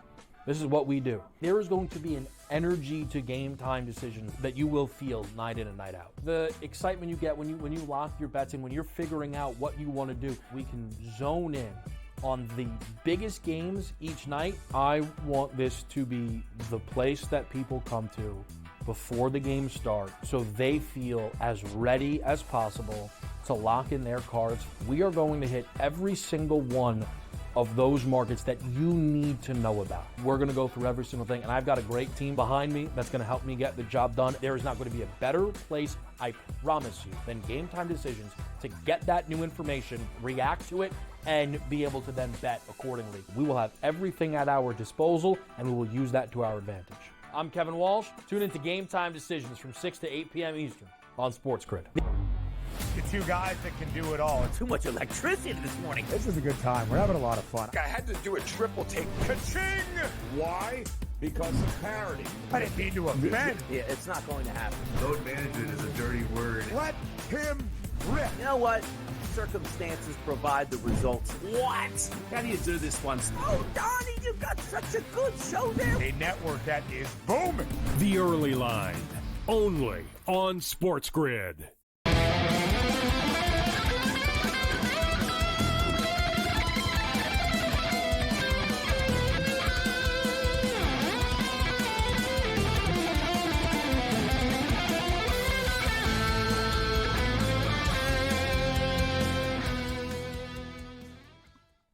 All right, let's roll. We're doing this thing. We got a 2-2 hockey game going on right now in Orange County. Meanwhile, Vegas have taken the pedal off the metal a little bit. It was 5-1. Now it's 5-3. The Blackhawks have scored the last 2 goals of the game. And I know our boy Guns Picks right now is really, really wondering what the hell is going on in the CONCACAF Champions League soccer game in Vancouver right now. And it's 1-0 for the Vancouver Whitecaps over Deportivo Saprissa. in the CONCACAF Champions Cup. It's now 2-2, though. Like, Vancouver need another goal. Like, it's one of these aggregate deals. They already lost the first game 2-1, so it's 1-0 right now. They need another goal. Oh. There's still 30 minutes left. They're in the 61st minute of the game. No, you're good. I believe it's like Rob Ray. Got hit in the head with a puck. I love this guy. I love you, Guns. You're the best. Hey, Guns, we can hear you. Oh. All right, now he's got a problem. Now it's a little late. Yeah, I don't know what's going on. Take Guns off then for me. Let him figure it out. He's going to start snapping. Exactly. It's like Guns like me. He goes wild with the equipment. Hey, Gabe, let's talk about tennis for a sec. I know that was too good, though. I came out of nowhere. Off. I'm like, no, you're good. We can hear you. You're good. You know, it was crazy. It's like, kind of like in the bank, and everything's going well, and then this guy just comes in and goes like wild. That was wild. Anyway, Chapeau's been great, Gabe, and I've wrote him. He's in a huge match tonight. He's actually like, it's almost, I think he's a slight favorite, like minus 130 right now. So I think I'm going to go a little Canadian content. This guy's won 8 matches in a row. He's been on fire, and he's really found it. We talked about his family getting involved. And this guy, I'm telling you, Morency, he has all the talent in the world, which you know. You've seen these guys play. It's his head. And now it looks like he's getting his head right. He's upset a lot of guys recently. He's on a heater. Go Chapeau.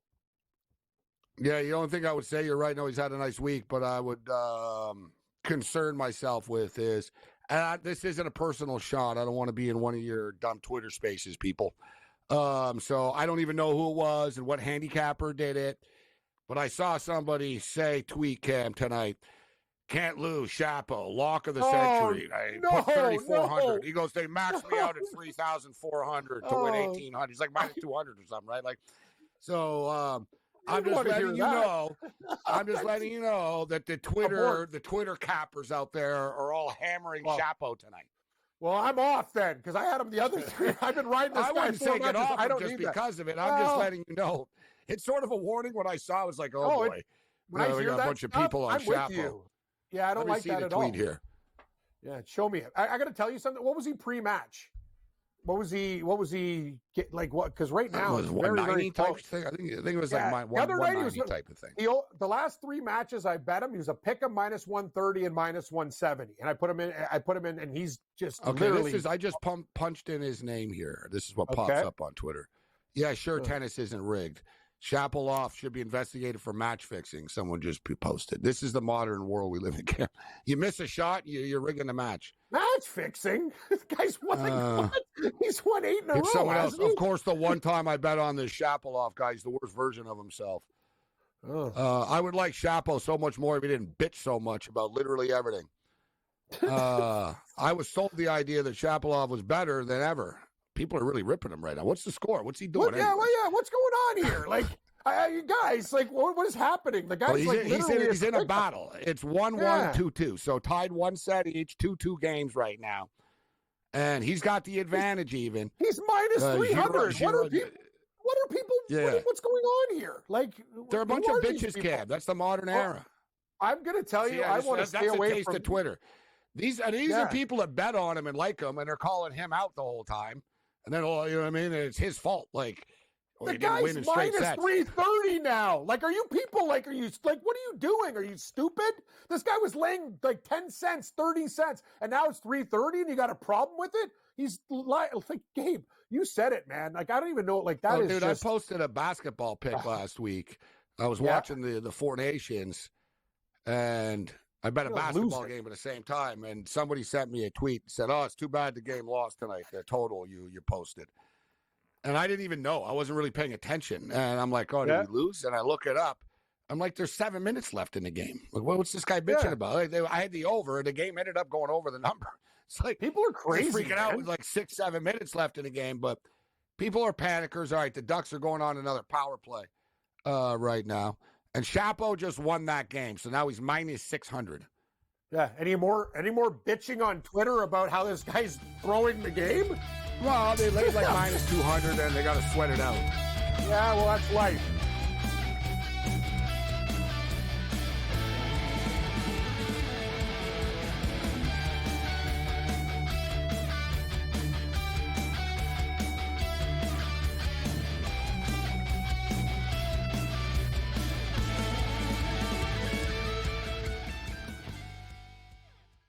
Anyone that's been to a sporting event, the atmosphere before a game, I think Game Time Decisions has that same exact atmosphere. This is our arena. This is what we do. There is going to be an energy to Game Time Decisions that you will feel night in and night out. The excitement you get when you lock your bets in, when you're figuring out what you want to do, we can zone in on the biggest games each night. I want this to be the place that people come to before the games start so they feel as ready as possible to lock in their cards. We are going to hit every single one of those markets that you need to know about. We're going to go through every single thing, and I've got a great team behind me that's going to help me get the job done. There is not going to be a better place, I promise you, than Game Time Decisions to get that new information, react to it, and be able to then bet accordingly. We will have everything at our disposal, and we will use that to our advantage. I'm Kevin Walsh. Tune into Game Time Decisions from 6 to 8 p.m. Eastern on SportsGrid.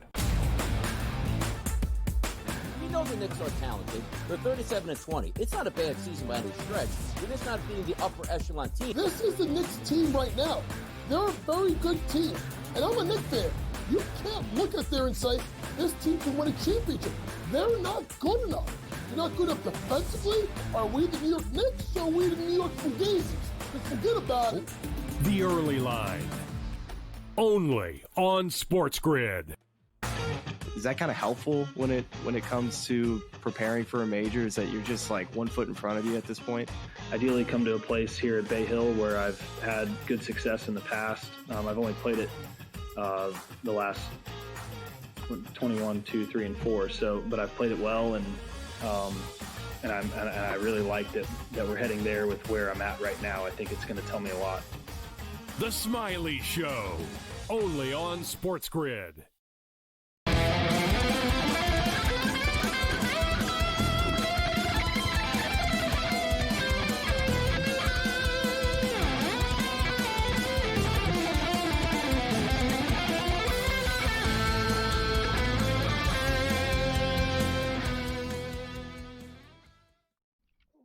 All right, let's do this thing. We have Big Card Julio stepping up, and I'll just remind Julio not to drop any F-bombs if he could refrain. Sound like a gunshot. What's going on today? Or pop? That was, what was that, Julio? Big head Julio, big card Julio, big noise Julio. What's up, Julio? I had a pen that collapsed on a wooden table just as you guys were coming out of break. So I literally thought it was a gun. It sounded like a gun, like a small caliber gun. Well, I don't know if it sounded like a gun, but small caliber, or something. It sounded like a air noise, gun. but yeah. Yeah. I don't think it's not a gun. So 1-0 for the Vancouver Canucks still right now. We're into the 69th minute. I really thought there'd be more goals in this game. I need another goal. I got Vancouver -1.5, so it would really help if Vancouver would score. I got Vancouver just to qualify, but the problem is I got that in a parlay with Vancouver over 1.5 goals in the game. So I like if they're tied at 1 after 90 minutes here, the game will go on, but it won't help me. Like the goal won't count for me after. Like the qualify part will count, but obviously, the old soccer betting. So I got to get this done in the next 20, 25 minutes here. Julio, soccer is back. It never stops, but MLS/CONCACAF Champions League soccer going on right now. And the Whitecaps came in tonight trailing 2-1. They lost the first game last week to Deportivo Saprissa. So they were down 2-1. I figured tonight at home they would bounce back and get it done. They still have time to get another goal right now, but 1-0 right now with 20 minutes left. Have you dipped your cleats into this CONCACAF stuff at all yet? Your cleats. I think last week Colorado Rapids had a game in the snow that I bet the under, but I haven't in the last two games. But I will be intrigued. I think it's next week or in a couple of weeks. Messi in Kingston, Jamaica, at their national stadium. That's going to be a pretty cool sight to see. That's amazing. That's great. Is he going to play? I think he is. I think he is going to play. Yeah, I guess he would. Yeah, that'll be quite a scene. There's too much of it, though. Like I was saying earlier, like only the MLS guys could be off for like the last 4 months or whatever, and then come back and make these guys play 3 times in 6 days, 7 days. It's ridiculous. It does. It's just, and in multiple, like Vancouver, I should know, like they didn't even start everybody tonight. Like Ryan Goals, a few of their starters aren't playing tonight, but I figured they'd still be able to get it done. Come on, guys. Give me one more effing goal here. You got about 20 minutes here. Bury one for the hardcore supporters. Big Card Julio in the house with us. 54-38 for the Lakers over the T-Wolves right now. What'd you bet on tonight, Julio? What are you sweating out right now? I'm going to be a late night sweat with Hawaii and some Big West basketball here in a little bit. I took Riverside. The Rainbow Warriors against Riverside tonight. Hard to believe, man. College basketball literally at this time next week, we're going to have conference tournaments tipping off. Before, I imagine probably on Monday or something. Some of the other ones, like the smaller conferences, will be starting. But yeah, next weekend's the final weekend of regular season play for like the Big Ten and the SEC and all that. So yeah, there'll be conference tournaments going on. I got a late night play going on here. Good news, bad news, actually. I'm looking right now. Good news is I took Loyola Marymount plus 13.5 points. Bad news is I took the over 134. Good news is it's 15-12, Loyola Marymount early. But it's a low-scoring game, 121.5 right now. And I actually do have a little bit more on the over of this game. And congrats to Cam, actually, last night after we got off the air. Gonzaga went on a freaking tear in the second half of that game and scored like 56 points.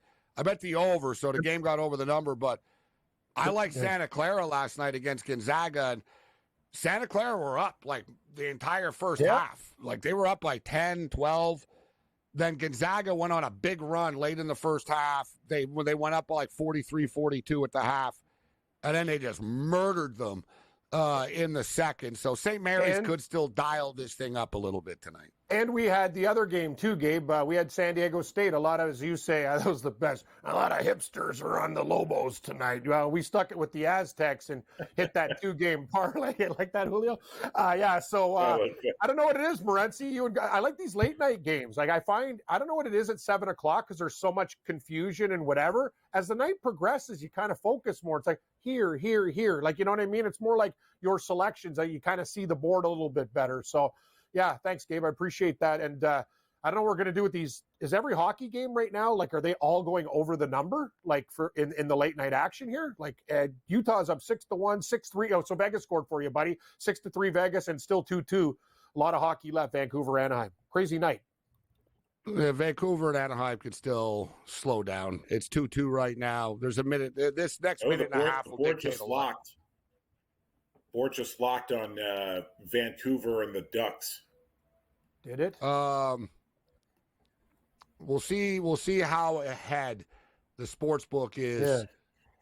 Wow. 3-2 Ducks. Yeah, it locked. Wow.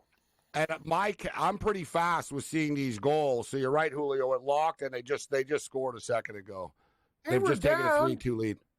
2-0, and they were offering, Gabe, plus 2.5, and none of this minus 180 stuff. It was plus 2.5, right? Was it, Julio, like 25 cents or something? Like, it was very low. Like, the juice usually on the 2.5, because people know 2-goal leads are dangerous.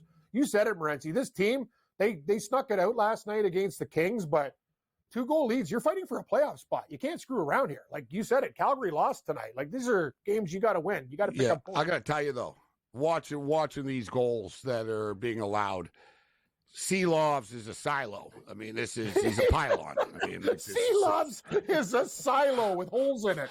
Yeah, no, he's like a third string goalie. I was trying to come up with something S, but silos, I know. Seelovs. That's what you call a goalie. Yeah, he's a sieve. Yeah, silo. Yeah, but silo better, actually. Yeah, it sounds better, silo. Yeah, man. Silo. That's where you keep wheat. Just falls right through. Just throw it in there, right? Like, you know what? He just got beat. You can tell when a goalie is sort of when the forwards know they can beat him.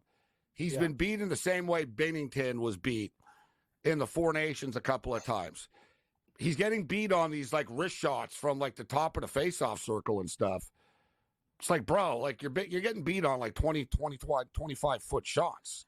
Like these aren't in the NHL. Like, oh, there's going to be a fight here. There should be. Oh no, it's Garland. Little Garland's getting picked on.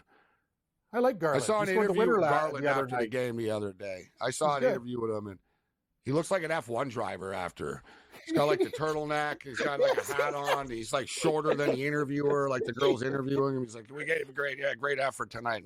I'm like, man, this guy looks like an F1 driver or a jockey.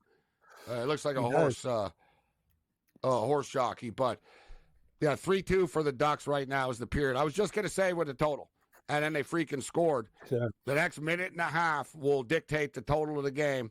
But the Vancouver Canucks are the freaking kings of giving up big goals in the last minute or two of a period. They do it all the time, and they just did it again tonight.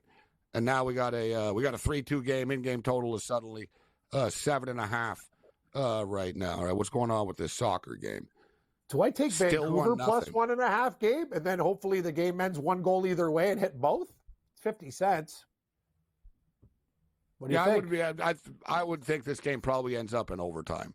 I agree with you. I think this game could come. It's not over. A lot of hockey left. I'm doing it. Hitting both. The problem is Vancouver do look a little tired walking into the room here right now. This is they played last night, and they're not getting good goaltending. So I can't say like, oh, the problem is, like I said, the Ducks just keep shooting the puck at the net and it's going in. Like the last two goals have been bad, and I'm pretty cool with goalies, but those are bad goals.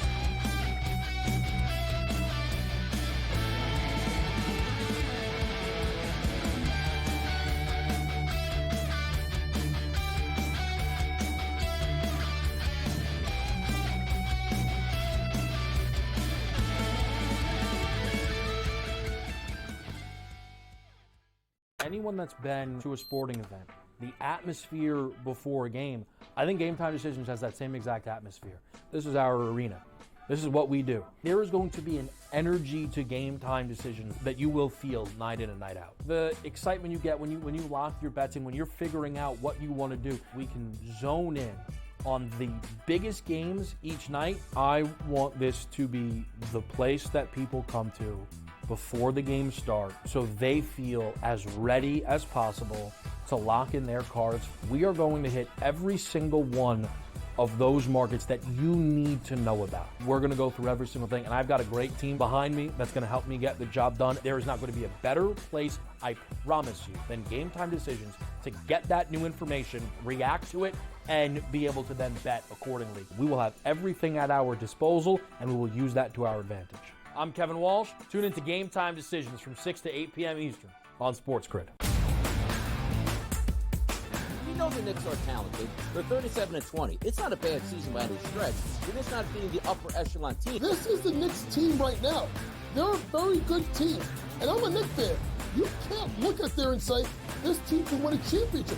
They're not good enough. They're not good enough defensively. Are we the New York Knicks or are we the New York Fugazis? Just forget about it. The Early Line. Only on SportsGrid.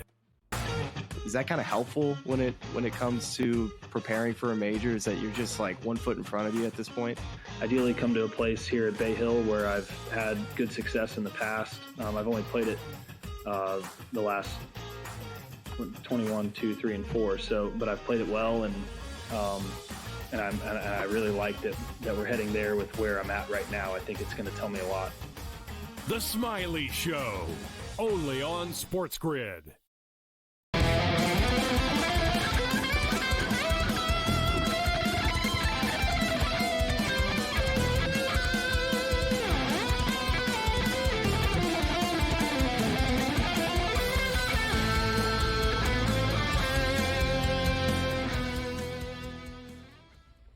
This is SportsRage. Gabriel Morency. I don't understand the in-game number of this Whitecaps and Saprissa game. We're into the 80th minute right now. The Whitecaps, the number keeps going up, not down, which is baffling to me. Like they're now 10-1 to win in the next 10 minutes to score. That's the money line. They're up 1-0, but they need more, right? So like to advance, to qualify, they're minus 800 right now. I will tell you what, guys. They just go into qualify in extra time, qualify after penalties. Yeah, but what's extra time in this? They don't even have extra time. Like, it goes into penalties. I mean, this is like they don't want to be here all night in this tournament. So I'm just stating, like, I don't understand why the Whitecaps are such big favorites. I hope they know something that I don't. There's some big dramatic other goal coming here in the next couple of minutes. But big card, Julio, what do you have for us, Julio, tonight? What are your best bets? Well, first off, let's tip a cap to the Florida A&M Rattlers, who went 7-0 during Chinese New Year in the year of the snake. Congrats to them. They're actually on a 13-0 run over the last couple weeks before Chinese New Year. So Rattlers, one of the best cover teams in the nation. Thank you for making it a good Chinese New Year, boys. Know what it is too, Julio? I told you, Gabe, want to hear the craziest thing to Julio's point? Hoa-Tung Lee is Chinese, and he hasn't won a golf tournament in years. And he broke down and cried. It was on Chinese New Year. He's like, oh, thank you. You're like, what is going on? Is this stuff real?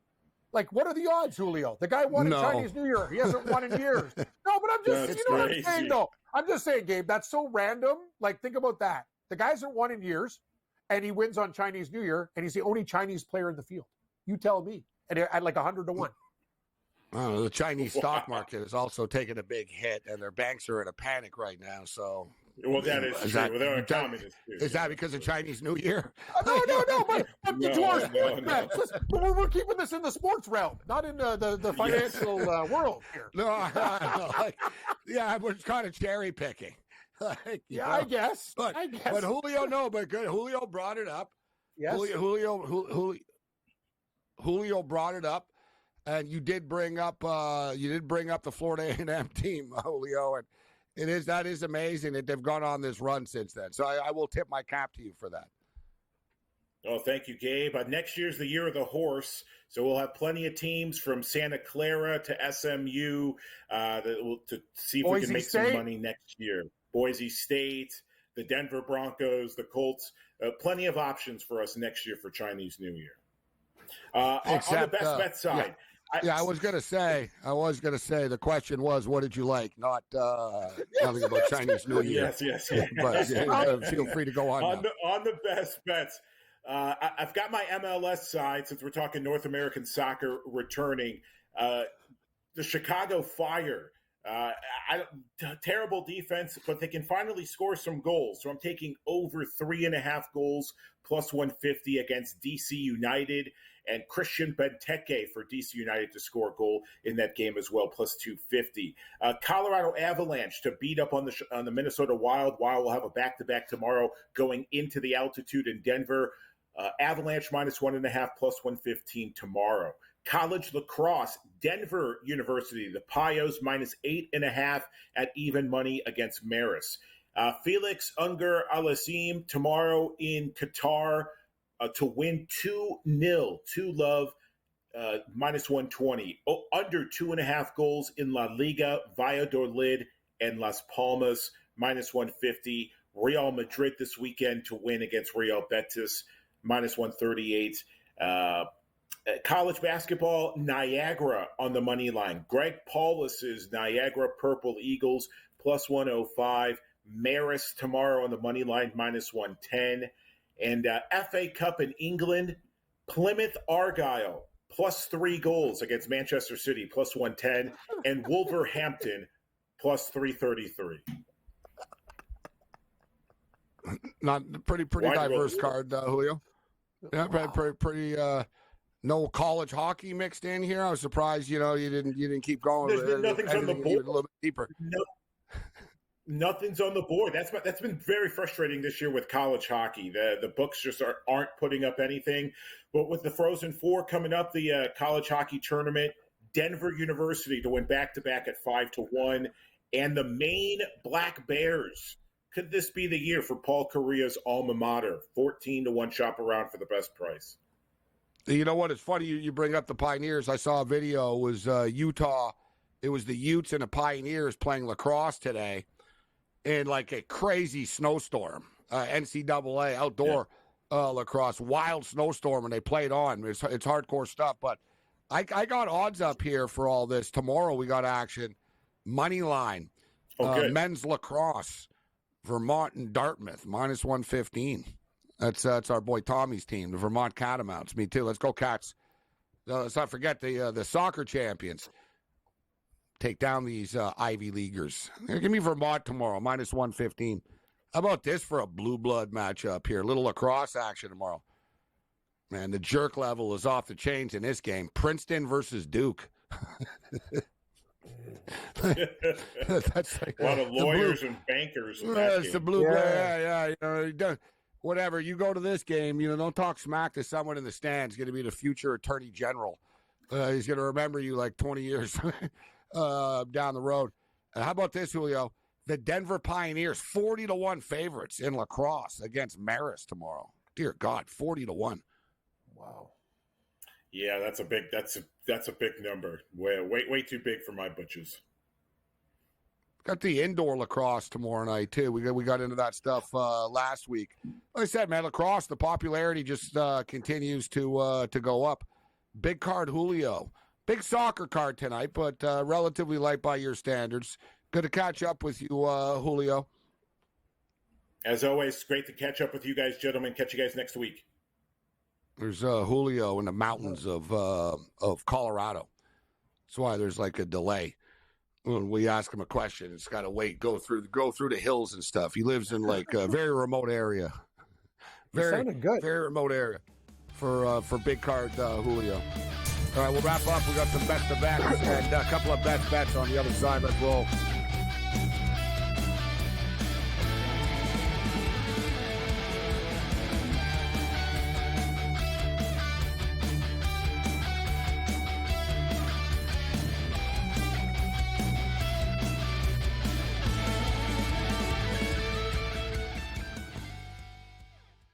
Anyone that's been to a sporting event, the atmosphere before a game, I think Game Time Decisions has that same exact atmosphere.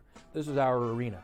This is what we do. There is going to be an energy to Game Time Decisions that you will feel night in and night out. The excitement you get when you lock your bets in, when you're figuring out what you want to do, we can zone in on the biggest games each night. I want this to be the place that people come to before the games start so they feel as ready as possible to lock in their cards. We are going to hit every single one of those markets that you need to know about. We're going to go through every single thing, and I've got a great team behind me that's going to help me get the job done. There is not going to be a better place, I promise you, than Game Time Decisions to get that new information, react to it, and be able to then bet accordingly. We will have everything at our disposal, and we will use that to our advantage. I'm Kevin Walsh. Tune into Game Time Decisions from 6 to 8 p.m. Eastern on SportsGrid. We know the Knicks are talented. They're 37-20. It's not a bad season by any stretch. They're just not beating the upper echelon team. This is the Knicks team right now. They're a very good team. And I'm a Knicks fan. You can't look at there and say, this team can win a championship. They're not good enough. They're not good enough defensively. Are we the New York Knicks or are we the New York Fugazis? Just forget about it. The Early Line. Only on SportsGrid. Is that kind of helpful when it comes to preparing for a major? Is that you're just like 1 foot in front of you at this point? Ideally come to a place here at Bay Hill where I've had good success in the past. I've only played it the last 21, 2, 3, and 4. But I've played it well, and I really liked it that we're heading there with where I'm at right now. I think it's going to tell me a lot. The Smiley Show, only on SportsGrid.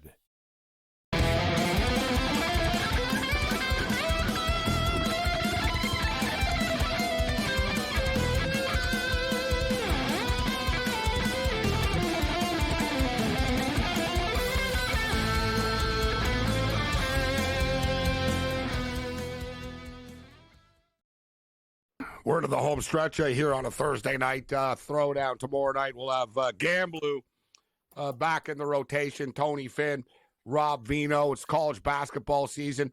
There is an NBA game going on right now. We're at the half. The Lakers were up big earlier, but the T-Wolves aren't going away. It's 58-47 right now. So I think there's a lot of basketball left. The T-Wolves are getting – in fact, I think the T-Wolves are a live play. I already have them at +6, but I think they're a live play right now at +11.5. I can see them playing themselves back in to this basketball game. College basketball, St. Mary's are up right now 24-17. They've gone on a run on Loyola Marymount. Portland are drilling Pepperdine 84-67. UC San Diego are up on Northridge 73-67 right now.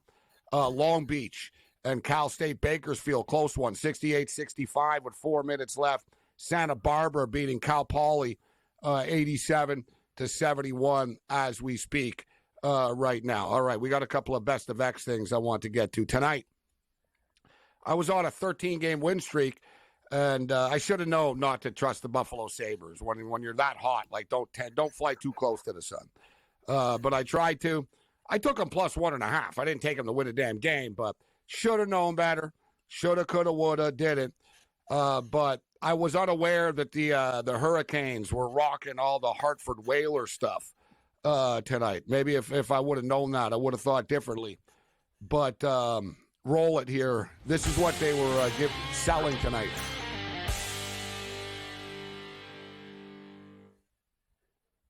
They were selling popcorn tonight. And instead of like a cardboard box, whatever, or a plastic paper, popcorn bag, you got a nice plastic Zamboni, little mini Hartford Whaler Zamboni. That's a nice piece of memorabilia right there. You're telling me not a bad. Can we see that again? How big is it? Yeah, put it back up. You gotta leave that up for longer. That is awesome, man. Holy Jesus! It's hard to tell the size there, but it's a thing of popcorn. Like it's like a movie size of popcorn, but it's made of plastic, so you get to keep. You have a little mini Hartford Whaler Zamboni for your mantle. Fantastic! What a great gift! I'm with you. I would have bought popcorn for the Zamboni. Excellent call. Great. So would I, and I would have dropped it and lost it, or stepped on it during the game, or forgotten it in the bathroom. Damn that Zamboni! The back of the Zamboni falls off. It's like damn scraper.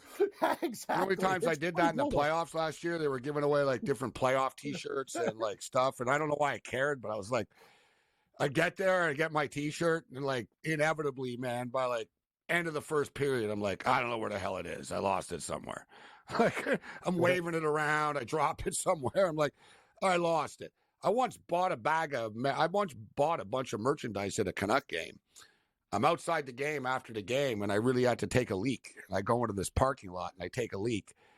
And about 15 minutes later, I'm walking down the street, and I have no bag. And I realize, I'm like, dude, you spent $400 on jerseys and hoodies in there.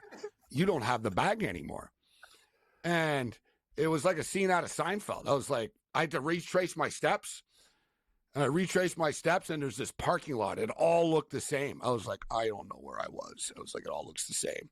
And just by chance, Cam, I found it after 2 minutes. I was walking around. What are the odds? Yeah, and it was just sitting there. I was like, some bastard just going to pick up a nice bag full of Canuck merch, out get into his car. It was just sitting there in the parking lot. And I was like, oh my God, there it is. I know. You know that thing's gone. That's the thing, man. That's no hobo picked it up. Anybody, man, that's luck. It was 15, 20 minutes. It was a little while too. It wasn't just 5 minutes. I left and I went back in a panic after.